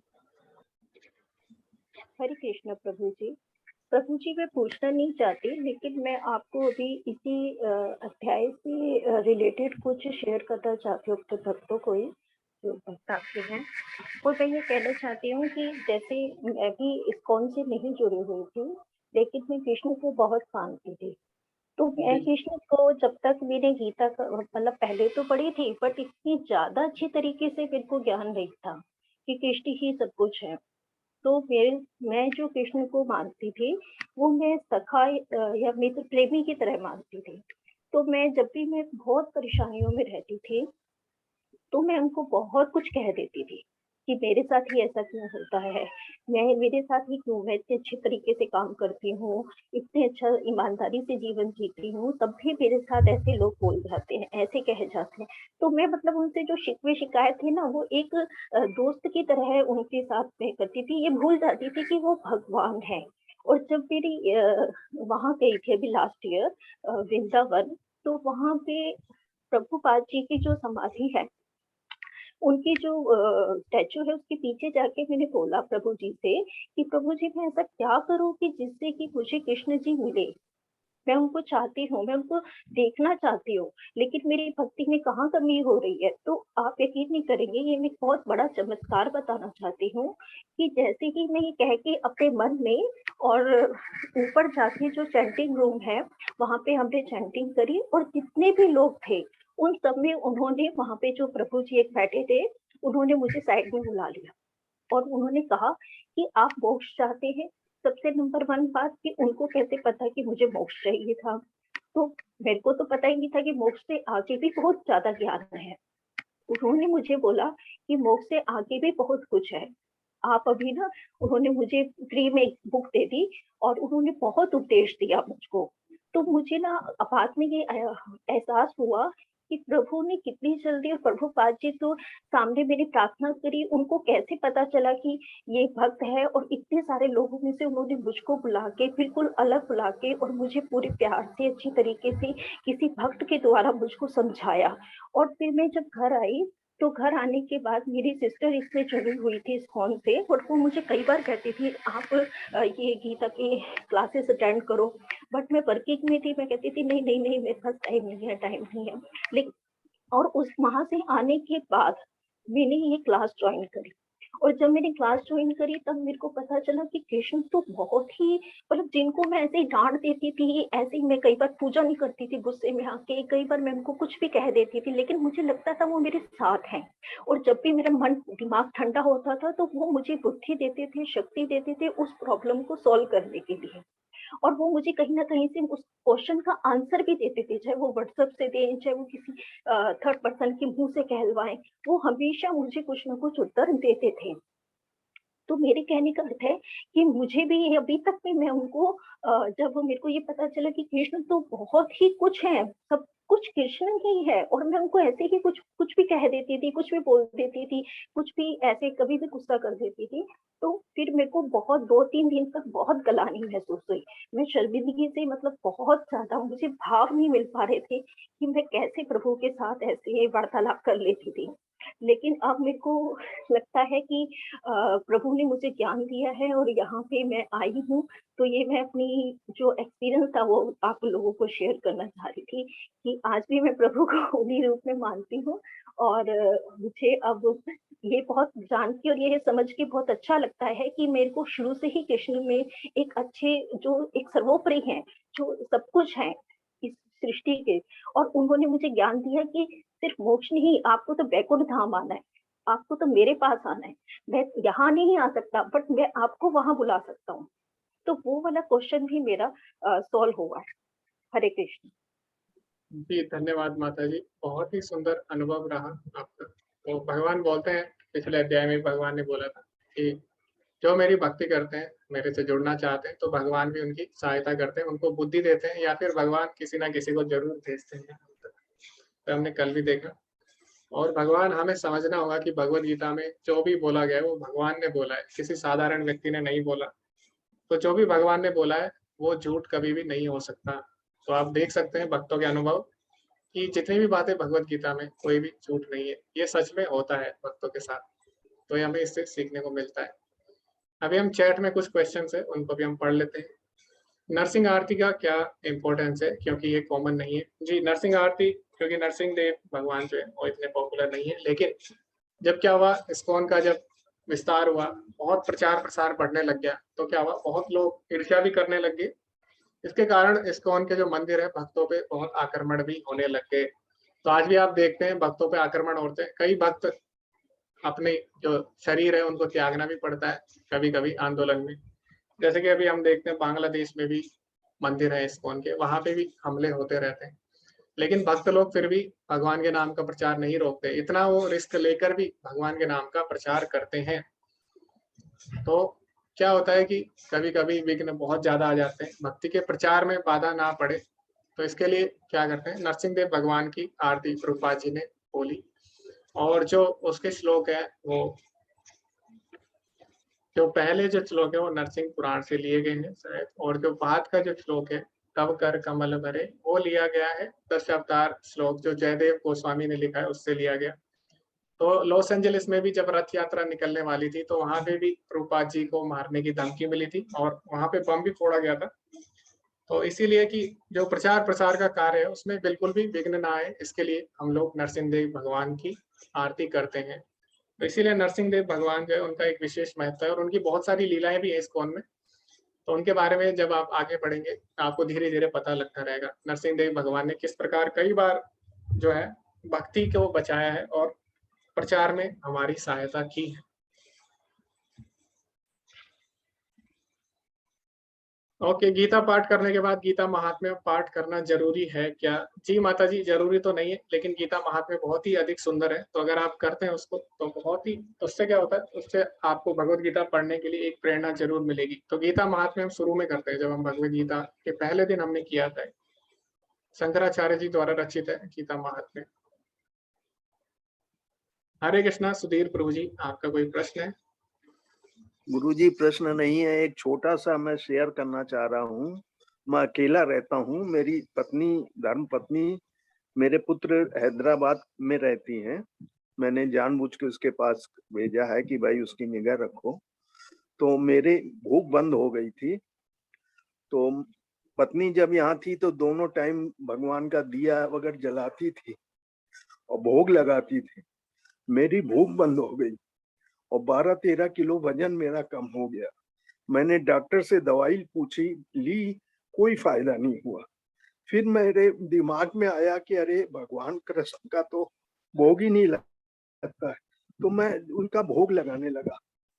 भोग लगाने से मेरे को भूख अपने आप जग गई और मैं बहुत ही स्थिर हो गया। बहुत ही उसमें ऐसा स्वाद लगा भोजन का कि क्या कहने। तो ये सब ईश्वर की माया है, यही मैं बस कहना चाह रहा हूँ।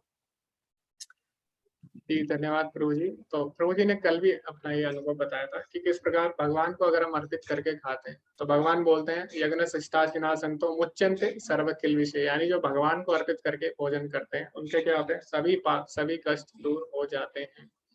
भोजनते ते तगम पापा ये पचंती आत्म कारणात्। लेकिन वही जो व्यक्ति केवल अपनी इंद्रिय तृप्ति के लिए भोजन करता है उसका क्या होता है, भोजनते ते तगम पापा, यानी वो घोर पाप को खाते हैं। तो हमें ना वेजिटेरियन बनना है, ना हमें नॉन वेजिटेरियन बनना है, हमें क्या बनना है, कृष्णटेरियन बनना है। हमें कृष्ण को अर्पित करके भोजन करना है और भगवान हमसे ज्यादा डिमांड नहीं करते। अगर आप पानी भी भगवान को चढ़ाते हैं, भगवान उसी में खुश हो जाएंगे। कम से कम पानी तो आप चढ़ा सकते हैं। जी माता जी, रिकॉर्डिंग मैंने भेजे थे कल भी, अभी भी मैं भेज दूंगा सारे रिकॉर्डिंग में, एक प्लेलिस्ट पूरी भेज दूंगा, उसमें सारे रिकॉर्डिंग आपको मिल जाएंगे, पहले के भी मिल जाएंगे और अभी के भी आपको मिल जाएंगे।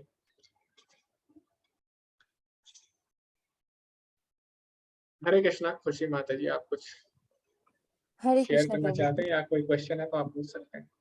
नहीं, मेरा यही आज का बोलना है कि आज आपने जैसे तरीके से समझा, मतलब दूसरा दिन भी आप समझाते हो प्रभु जी, लेकिन आज आपने जैसा करके बताया ये सब कुछ चीज, प्रश्न तो कुछ बनता ही नहीं है। और मैं धन्यवाद देना चाहती हूँ इसलिए कि आपने एक जो मेरा वो था क्वेश्चन, वो आपने खुद ही दूर कर दिया था। वो जो आपने बोला था ना कि सेवा का मौका देता है भगवान, है ना, तो वो चीज आपने दूर कर दिया। तो इसलिए आपको बहुत बहुत धन्यवाद प्रभु जी। तो मेरा प्रश्न नहीं है, पर एक चीज है जो मेरा वो होता है कि मैं सुबह भगवान को कुछ भी हो, मिश्री हो, जो भी हो, मैं चढ़ा देती हूँ, है ना, सुबह। लेकिन सारा दिन जो मैं खाती हूँ वो तो हम तो मतलब क्या बोलूँ प्रभु जी, हम लोग तो मतलब नॉन वेजिटेरियन वेज हम लोग नहीं खाते हैं ना, तो वो तो चढ़ा नहीं सकते। लेकिन हम क्या करते, जब हम कुछ भी खाते हैं तो हम भगवान को याद कर लेते कि भगवान धन्यवाद, आपने मुझे जो भी हो खाने को दिया। तो इससे होगा क्या प्रभु जी, या फिर मतलब ये भी पाप है? क्या करूं, मतलब उपाय नहीं है प्रभु जी, जी कुछ माता जी, बताइए। तो शुरू में क्या होता है, शुरू में हम सारे नियम एक साथ पालन नहीं कर सकते। वैसे जो भगवान के भक्त होते हैं वो तो केवल भगवान को अर्पित किया हुआ ही खाते हैं। लेकिन अभी क्योंकि हम नई नई हमने भक्ति आरंभ की है, तो अभी हम एक साथ इतने नियम हम फॉलो नहीं कर सकते। और अगर आप एक साथ इतने नियम किसी को फॉलो करने को बोलते भी हैं तो क्या करेगा, अगर अभी आप तुरंत सब चीजें बताते हैं तो लोग भक्ति नहीं करेंगे। तो इसीलिए हमें धीरे धीरे आगे बढ़ना होता है। तो जब हम धीरे धीरे आगे बढ़ते हैं तो अपने आप ही भगवान शक्ति देते हैं। धीरे धीरे आपका अलग ही, आप जब हरे कृष्ण महामंत्र का जप करेंगे आपको खुद ही मन नहीं करेगा ये खाने का। तो इसीलिए हम सबसे पहले किसी को ज्यादा नियम बताते नहीं, हम बोलते हैं आप एक माला हरे कृष्ण महामंत्र का जप करिए। इससे क्या होता है, धीरे धीरे भगवान स्वयं आपको शक्ति देंगे कि आप बाकी जो नियम है सारे आप फॉलो कर पाए। तो इसीलिए आप चैंटिंग करिए सिंसियरली माता जी, भगवान आपकी जरूर हेल्प करेंगे और शक्ति देंगे कि आप भक्ति के जो बाकी नियम है उनको और अच्छे से पालन आप उनका कर सके माता जी। प्रभु जी, तो फिर आप जो बोल रहे हो ना प्रभु जी चैंटिंग करने के लिए, आप विश्वास कीजिए मैं चैंटिंग करती हूँ ना, तो मुझे वो सब, मैं मन से बोल रही हूँ, विश्वास कीजिए मुझे वो सब का खाने का मन नहीं करता है। लेकिन प्रभु जी घर में बहुत कलेश होता है कि तुम तो मतलब वो लोग क्या बोलता है, पहले पहले तुम क्या शुरू किया था कि एक धूप दिखाना, फिर उसके बाद प्रसाद दिखाना, फिर उसके बाद तुम एकादशी करने लग गए, फिर उसके बाद तुम अभी वेज खाना शुरू कर दिया, तो दूसरा दिन बाद तुम बोलोगे कि मुझे कुछ भी नहीं खाना है, कुछ भी नहीं पीना है, सिर्फ ये करके वो करके, तो ऐसे करके कैसे चलेगा? तुम तो एक मतलब घर में रहते हो, ऐसा तो नहीं कि भगवान तुमको एकदम वैष्णव के घर में जन्म दे दिया। तो ना घर में वो इतना कलेश होता है, जब मैं खाती हूँ ना तब मैं भगवान को बोल के खाती हूँ कि मैं क्या करूँ, उपाय नहीं है। लेकिन मैं जब नाम भी करती हूँ ना डर डर से करती हूँ, क्योंकि वो क्या बोलता है सुबह उठ के जब मैं नाम लेना शुरू करती हूँ, क्या ये कृष्णा क्या तुम्हारा माथे पे चढ़ गया है क्या? सुबह सुबह कृष्ण नाम, ऑफिस में निकलती हूँ कृष्ण नाम, आती हूँ कृष्ण नाम, मतलब क्या करती हूँ? इतना ज्यादा भी अच्छा नहीं है। तो मैं क्या करती हूँ, भगवान आप तो देख सकते हो ना, तो मैं क्या करूँ, मेरा उपाय नहीं है। जी वो जी जी। मतलब जब घर में नहीं रहता है तब मैं नाम करती हूँ, तो आप कुछ हेल्प कीजिए ना। मेरा मेरा मैं जब चैंटिंग करती हूँ ना, चैंटिंग जब मैं करती हूँ तब तो मेरा होता ही है, लेकिन मैं जब नहीं करती हूँ तब भी मैं हमेशा हरे कृष्ण महामंत्र मन में ही जप करती रहती हूँ, और मन से ही मेरा वो नॉनवेज खाने का इच्छा एकदम से नहीं जागता है। आप विश्वास कीजिए, लेकिन खाना पड़ता है। प्रभु जी आप हेल्प कीजिए, मैं क्या करूँ प्रभु जी? जी माता जी, तो सबसे पहली बात, जब नॉनवेज कोई खाता है तो कोई ऐसा नहीं है कि किसी का जबरदस्ती कोई नहीं करता, ठीक है? ऐसा नहीं है कि कोई किसी का मुंह खोल के उसमें जबरदस्ती डाले, ऐसा कोई नहीं करता। तो ये हमें थोड़ा भी संकल्प, दृढ़ संकल्प लेना पड़ेगा। और जैसे कि आपने बताया, जब हम हरे कृष्ण महामंत्र करते हैं हमारा मन नहीं करता बिल्कुल भी खाने का, तो आप उन्हें समझा सकते हैं कि आप, ठीक है, उस दिन आप नॉनवेज ना खाएं, आप कुछ और खा सकते हैं माता जी, प्रिपेयर करिए। और या फिर आप उन्हें बोल सकते हैं कि आप कोई भी रीजन दे सकते हैं, क्योंकि अगर हमें भक्ति में आगे बढ़ना है तो हमें थोड़ा चतुर भी होना पड़ेगा। आप उन्हें और भी रीजन दे सकते हैं बहुत सारे, ठीक है? आप उन्हें बता सकते हैं कि डॉक्टर ने मना किया आपको हैवी फूड खाने से। इस प्रकार जो भगवान के भक्त है, अगर उन्हें भक्ति में आगे बढ़ना है थोड़ा चतुर होना पड़ेगा। जैसे कि मैं बताता हूँ आपको, विभीषण है, तो विभीषण राम नाम लेते थे। तो एक बार रावण उनके पास आ जाते कि तुम राम नाम क्यों लेते हो? तो उन्होंने बोला, मैं राम जो भगवान है उनका नाम नहीं लेता, मैं वास्तव में मैं तो आपका नाम लेता हूँ। राम मतलब होता है रावण, माँ मतलब होता है मंदोदरी, तो मैं तो आप दोनों का नाम ले रहा हूँ, राम राम राम। तो रावण बहुत ज्यादा खुश हो जाता है। तो इसी तरह हमको भी अगर भक्ति करनी है तो हमें थोड़ा चतुर होना पड़ेगा। और अगर आप भक्ति करते हैं तो भगवान स्वयं आपको बुद्धि देते हैं। तो माता जी आप पेशेंस रखिए, अभी आप इतनी सारी चीजें कर पा रहे हैं, पहले तो आप वो भी नहीं कर पाते थे। कहीं ना कहीं भगवान आपकी हेल्प कर रहे हैं, तो हमें थोड़ा धैर्य रखना होगा। तो जरूर भगवान आपकी सहायता करेंगे एक ना एक दिन, और आपको बुद्धि देंगे कि किस प्रकार आप जो चुनौतियां हैं इनसे आगे निकल पड़े। तो बस आपको भक्ति नहीं छोड़नी, थोड़ा धैर्य आपको रखना होगा माता जी। ठीक है माता जी? धन्यवाद प्रभु जी। जी माता जी, हरे कृष्ण।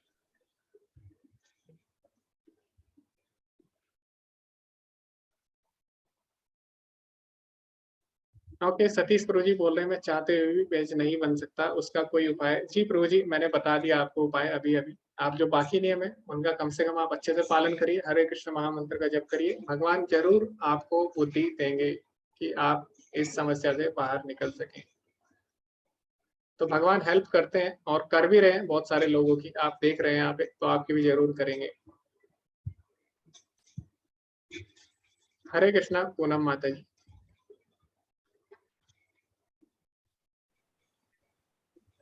हरे कृष्ण प्रभु जी बस मैं एक बार और वो जो भी किसी प्रभु जी ने कहा था भूख से रिलेटेड, तो मैं ये एक और कृष्ण जी का चमत्कार एक्सपीरियंस शेयर करना चाहूंगी कि जो है मेरा, अभी मैंने जैसे बताया मैं बहुत मुसीबतों में रहती हूँ, आए दिन मेरे पास कोई ना कोई मुसीबत आती ही रहती है। तो अभी 2 दिन पहले मैं रो के सोई रात को, और छोटे बेटे से बहुत परेशान थी, बहुत ज्यादा। जब लास्ट टाइम क्लास थी, जूनियर क्लासेस की, तब उसने जो है क्लास ली थी और चैंटिंग करनी शुरू करी थी। तो उसमें क्या था कि जब वो चैंटिंग कर रहे थे तो उनको सबसे पहले भगवान ने भूख जागृत करी, उसको भूख लगनी शुरू हो गई, खाना खाने लग गया वो। तो अभी कुछ दिन पहले उसने बहुत गलत कुछ काम कर दिया था जिससे मैं बहुत परेशान थी, लेकिन प्रभु को ज्यादा जानने के बाद शिकवा गिला इतना नहीं करा, लेकिन रो धो के सो गई। अगले दिन प्रभु जी आप यकीन नहीं करेंगे, उसने दोबारा चैंटिंग करनी शुरू कर दी और दोबारा उसको भूख लगनी शुरू हो गई है। और वो अब पूरी तरीके से, ये तो नहीं कहती 100% सही हो गया, लेकिन 80% बहुत ज्यादा इम्प्रूवमेंट आई है। तो मैं ये कहना चाहती हूँ कि अगर हम प्रभु की पूरे अच्छे दिल से हम कोई दुआ या कोई कुछ मांगते हैं तो वो उनको सुनते हैं, वो जानते हैं कि हमारी कहाँ परेशानियां हैं और हमें उसको कैसे उनको रिमूव करना है, वो सब कुछ जानते हैं। और वही लड़का है जो माला उठा के फेंक देता था और मैंने कुछ नहीं कहा, अपने आप उसने माला ली है और अपने आप उसने सुबह शाम 2 माला वो करता है लड़का। हरे कृष्णा। जी माता और जी, मैं धन्यवाद। धन्यवाद करती हूँ आपका भी और मैं अपने कृष्ण जी का भी कि उन्होंने आपके जरिए मुझे राह दिखाई है। और अब तो मेरा मतलब इस संसार से बिल्कुल भी मोह, ऐसा होता है कि बस ये रहता है कि कब मैं भगवान जी से मिलूं और कब मैं भगवान, बस अपने कार्य यहाँ पे पूर्ण करके भगवान जी से मिलूं बस। हरे जी, कृष्णा, जी, धन्यवाद। धन्यवाद माता जी, बहुत ही सुंदर आपने अनुभव सुनाया। और ऐसा होता भी है कि जो लोग पहले, परिवार में कई लोग होते हैं, वो पहले मना करते हैं आपको भक्ति से, लेकिन धीरे धीरे वो भी भक्ति करने लग जाते हैं।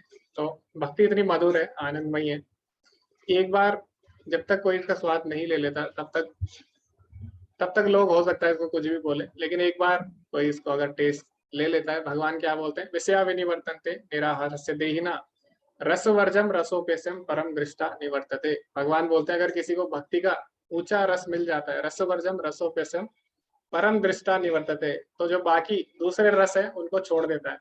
तो क्योंकि भक्ति का रस सबसे ऊंचा है, इसीलिए जब हम भक्ति करते हैं तो बाकी जो छोटे टेस्ट होते हैं उसको हम भूल जाते हैं। तो इसीलिए पहले जो लोग भक्ति का विरोध करते हैं, क्योंकि अभी तक उन्होंने भक्ति की नहीं है। तो जब तक किसी ने भक्ति की नहीं है तो उसको पता ही नहीं है भक्ति क्या है, इसीलिए हो सकता है वो कुछ भी बोले भक्ति के बारे में। लेकिन एक बार अगर किसी ने भक्ति के रस को चख लिया तभी वो भक्ति को समझ सकता है। और ऐसा होता है परिवार में, बाद में धीरे धीरे बहुत लोग भक्त बन जाते हैं। और ऐसा मैंने भी देखा है, मैंने भी अपने परिवार में या फिर जो मेरे जान पहचान वाले उनके परिवार में मैंने ये चीज देखी है स्वयं। हरे कृष्णा विश्वनाथ प्रभु जी। हरे कृष्णा गुरु जी। बहुत सारा रिकॉर्डिंग मेरे पास नहीं आया है, मैं आपको एक मैसेज किया था शायद, अच्छा उसको जी देखा प्रभु नहीं, प्लीज तो देख करके भेज। जी प्रभु जी, मैंने और रिकॉर्डिंग कल 10 का, भेजी थी। हाँ कल 6 और 7 का आया, उसके पहले का भी मैं हाँ, लिखा था जो वो नहीं 5वां आया। अध्याय है ना प्रभु जी, वो तो और दूसरे प्रभु जी ने लिया था, तो मेरे को उनसे या तो रिकॉर्डिंग लेनी पड़ेगी या फिर मैं आपको पुराने जो पिछली जो मैंने क्लास ली थी उसके मैं रिकॉर्डिंग भेज दूंगा आपको, पिछले बार जब मैंने भगवद गीता पढ़ाई थी उसका। ठीक है, भेज दीजिएगा। 10 का भी नहीं आया, 10 अध्याय का भी नहीं आया। जी प्रभु जी। हरे ओके प्रभु जी, हरे कृष्णा। ओके, तो मैं आपको पूरी प्लेलिस्ट भेज दूंगा, आप उससे देख सकते हैं, क्योंकि अपलोड करने में, प्रोसेसिंग में थोड़ा समय लग जाता है उसमें। हरे कृष्णा प्रभु जी। जी प्रभु जी, माता। 5वां अध्याय प्रमोद प्रभु जी ने लिया हाँ था, शायद रिकॉर्डिंग हुई नहीं है 5वें अध्याय की। हाँ हाँ, वही माता। आप अपना दे दीजिएगा पुराना प्रभु जी। जी माता जी, मैं पुराना रिकॉर्डिंग दे दूंगा, मैं पूरी प्लेलिस्ट शेयर कर दूंगा पुरानी, और उसमें देख सकते हैं।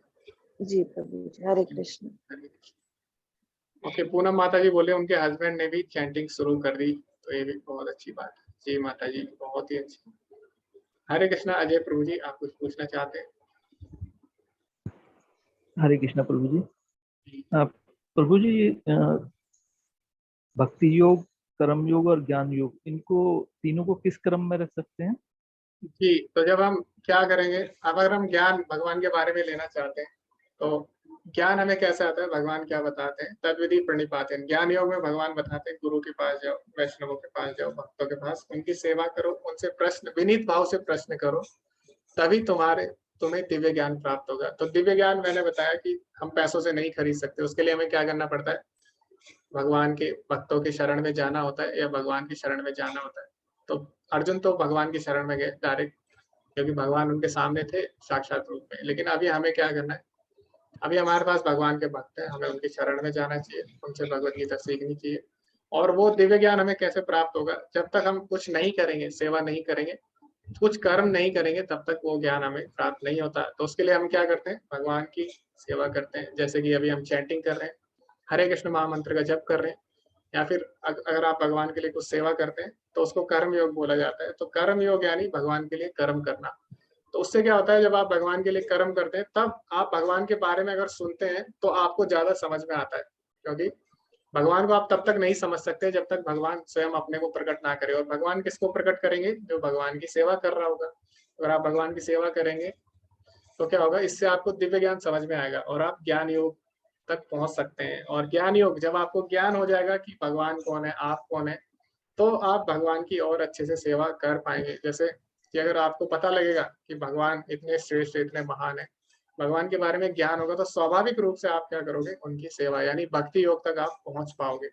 तो इसीलिए हमें पहले कर्म योग, उसके बाद धीरे धीरे उसमें ज्ञान योग, उसके बाद फिर भक्ति योग। तो ये स्टेप्स है प्रभु जी, और कल का जो अध्याय है उसमें ये बताया जाएगा विस्तार से। ठीक है, ठीक है प्रभु, धन्यवाद। हरे कृष्ण। ओके, नवो माता जी भी अपना एक्सपीरियंस बताती है। पहली वो भी नॉनवेज थी 2019 मार्च तक, उसके बाद वेज, उसके बाद धीरे धीरे उन्होंने लहसुन प्याज भी छोड़ दिए जो खाती थी। तो क्या करना चाहिए? अगर उनको, वो बोल रही है कि अगर उनको भगवान को भोग लगाना चाहिए तो उनको क्या करना चाहिए? अच्छा, प्रभु जी है, नमो प्रभु जी। तो उनकी जो वाइफ है वो सपोर्ट नहीं करती है इसमें। ओके जी प्रभु जी, तो आपको क्या करना है? भगवान के लिए आप अलग छोटे छोटे बर्तन आते हैं वो आप ले सकते हैं, छोटे छोटे, ज्यादा महंगे भी नहीं आते। तो छोटे से बर्तन में आप उनको फ्रूट्स वगैरह काट के आप लगा सकते हैं, या जैसे पानी वगैरह आप चढ़ा सकते हैं उनको। इतना आप कर सकते हैं प्रभु जी, इसमें किसी को भी समस्या नहीं होगी। जैसे जैसे खाना बनाने में तो आपको वाइफ की हेल्प चाहिए ही होगी, लेकिन अगर आप फ्रूट्स वगैरह चढ़ाते हो, भगवान ने बोली इतनी सिंपल चीजें हैं कि आपको किसी की आवश्यकता ही नहीं है। भगवान ने बोला पानी, फल और फूल, तो ये तो पहले से ही बने बनाए आते हैं, तो आप इसको चढ़ा सकते हैं। इससे आप शुरुआत करिए प्रभु जी, फिर देखिए भगवान जरूर आपकी सहायता करेंगे। और जैसे कि अभी आपने देखा, फैमिली में बहुत लोग हैं सपोर्ट नहीं करते शुरू में, लेकिन धीरे धीरे बहुत लोग सपोर्ट भी करने लग जाते हैं और खुद भी भक्ति करने लग जाते हैं। तो आप भी लगे रहिए भक्ति में, भगवान जरूर आपकी सहायता करेंगे। और आप सिंपल चीजों से शुरुआत करिए। आप छोटे बर्तन ले लीजिए भगवान के लिए, उसमें आप फल वगैरह या पानी वगैरह अर्पित करिए।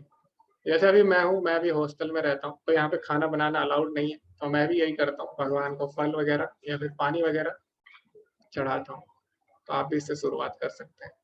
हरे कृष्णा। अर्चना माता जी।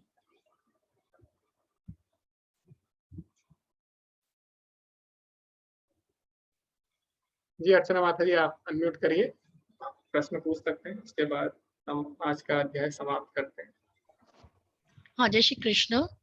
जी माता जी। मैं ये पूछना चाह रही हूँ कि जैसे हमारे यहाँ दूध भोग रखने का सिस्टम है, हमारे यहाँ कृष्ण भगवान को दूध भोग रखते हैं, क्योंकि दूध सब चाय पीते तो सभी को चला जाता है प्रसाद। लेकिन अभी समस्या ये आ रही है कि मेरी माता जी तब तक तो एक ही किचन मेंटेन, मतलब प्याज लहसुन अलग मेंटेन करते थे, किचन का उसका किचन अलग था और ये वाला हम लोग का किचन अलग था। पर अभी माँ शांत हो गई तब से फिर लोगों ने नियम वगैरह मानने के लिए बिल्कुल सख्त इनकार कर दिया। तो हाँ कोशिश तो मेरी पूरी होती है कि मैं बिना प्याज बने किचन में ही दूध उबालूं, पर कभी ऐसा ना हो सके तो। जी, तो वही मैंने बताया अभी, भगवान ने कुछ ऐसी चीजें बोली है जिसको आपको पकाने की भी आवश्यकता नहीं है। अगर कभी ऐसा जी होता है कि आप नहीं बना सके तो आप फल चढ़ा दीजिए, आप पानी चढ़ा दीजिए, आप दूध। जी तो भगवान ने तो ऐसी चीजें बोली है जिसको मतलब जो बनी बनाई आती है, फूल चढ़ा दीजिए आप भगवान को, ठीक है। जी। तो उस एक दिन आप छोटा सा ऐसे, अनुभव शेयर करना चाहती थी, छोटा सा अगर समय हो तो। जी माता जी आप कर सकते हैं जल्दी से। हरे कृष्ण। कोविड के समय पे मैं और मेरे पापा हम दोनों कोविड में थे, लेकिन मेरी माँ को कोविड नहीं था। और हम लोगों के लिए बहुत बड़ा चैलेंज था कि हमें खुद को ठीक रखना है और उनको बचाना है। और मैं बिल्कुल हिम्मत हार गई थी, मतलब ये समझिए कि मैं मौत के सामने खड़ी हो गई थी। अब भगवान तुमको जो करना है कर लो, मेरे बस में कुछ नहीं है, जो तुमको करना है कर लो। और वाकई वो चैलेंज क्रॉस करके हम आए, और वाकई जैसा मैं चाहती थी वैसा हुआ कि माँ को भी कोविड नहीं हुआ और मैं और पापा भी ठीक हो गए। तो ईश्वर के सामने समर्पण यदि कर दें हम, तो ईश्वर फिर करते हैं। समर्पण करना जरूरी है। जी माता जी, बहुत ही अच्छा आपने बोला। तो जितना गंभीरता से हम भगवान को समर्पण करें, भगवान भी उतनी गंभीरता से हमको लेते हैं। लेकिन कभी कभी हो सकता है भगवान हमारी कोई इच्छा पूरी ना करे, तो हमें हताश नहीं होना, क्योंकि भगवान यही बोलते हैं कि भगवान को ज्ञानी लोग जो है वो बहुत पसंद है। क्योंकि जो ज्ञानी होते हैं, जिन्हें भक्ति का ज्ञान होता है, उन्हें पता है कि भगवान जो भी करेंगे अच्छे के लिए ही करेंगे। इसलिए अगर कभी हमारी कोई इच्छा पूरी ना हो, तब भी हमें भक्ति नहीं छोड़नी चाहिए। ओके, तो अभी हम, क्योंकि आज बहुत ज्यादा समय हो चुका है, और अभी हम देखते हैं कि भक्तों के सभी प्रश्न कम हो चुके हैं, क्योंकि अभी यहाँ तक आते आते लगभग सभी के डाउट्स दूर हो जाते हैं। जैसे अर्जुन ने आज बोला कि उसका मोह दूर हो चुका है, वैसे यहाँ तक आते आते मैक्सिमम लोगों का मोह दूर हो जाता है। तो इसीलिए अभी हमारे पास बहुत समय रहेगा। किसी के कोई प्रश्न है तो आप लोग पूछ सकते हैं, और अपना एक्सपीरियंस भी आप लोग बता सकते हैं, और आप किस तरह भक्ति कर रहे हैं वो भी आप शेयर कर सकते हैं, और आपको क्या समस्याएं आ रही है, और बाकी जो लोग हैं उनके साथ भी वो समस्याएं आ चुकी है, तो उन्होंने भी किस तरह इसको दूर की, तो बाकी लोग भी उसके बारे में बता सकते हैं। उसके उनके अनुभवों से आप लोग सीख सकते हैं। तो इस तरह हम एक दूसरे की सहायता कर सकते हैं भक्ति में आगे बढ़ने में। तो आप लोग जुड़े रहिए इसी तरह। हरे कृष्णा ध्रुव हरे कृष्णा प्रभु जी। जी। नाशात्करोपिष्य कृपा सिन्धुएव च पतितानां पावनेभ्यो वैष्णवेभ्यो नमो नमः। अनंतकोटि वैष्णववंदे की जय। श्रील प्रभुपाद जी की जय। हरे कृष्णा ध्रुव। हरे कृष्णा रितिका माता जी, हम आपका एक्सपीरियंस भी लेंगे कल। हम आपका एक्सपीरियंस लेते हैं, क्योंकि अभी मेरे को कॉलेज जाना होता है, तो अभी समय हो चुका है, और समय समय का पाबंदी भी जरूरी है माता जी, क्योंकि सभी लोगों को कोई ना कोई कार्य अवश्य होता है अभी। तो कल हम आपका अनुभव लेंगे। अभी हमारे पास बहुत समय, क्योंकि अभी ज्यादा क्वेश्चन होते नहीं है भक्तों के, तो आप अपना अनुभव कल सुना सकते हैं माता जी। क्षमा करें इसके लिए। हरे कृष्णा, धन्यवाद सभी का।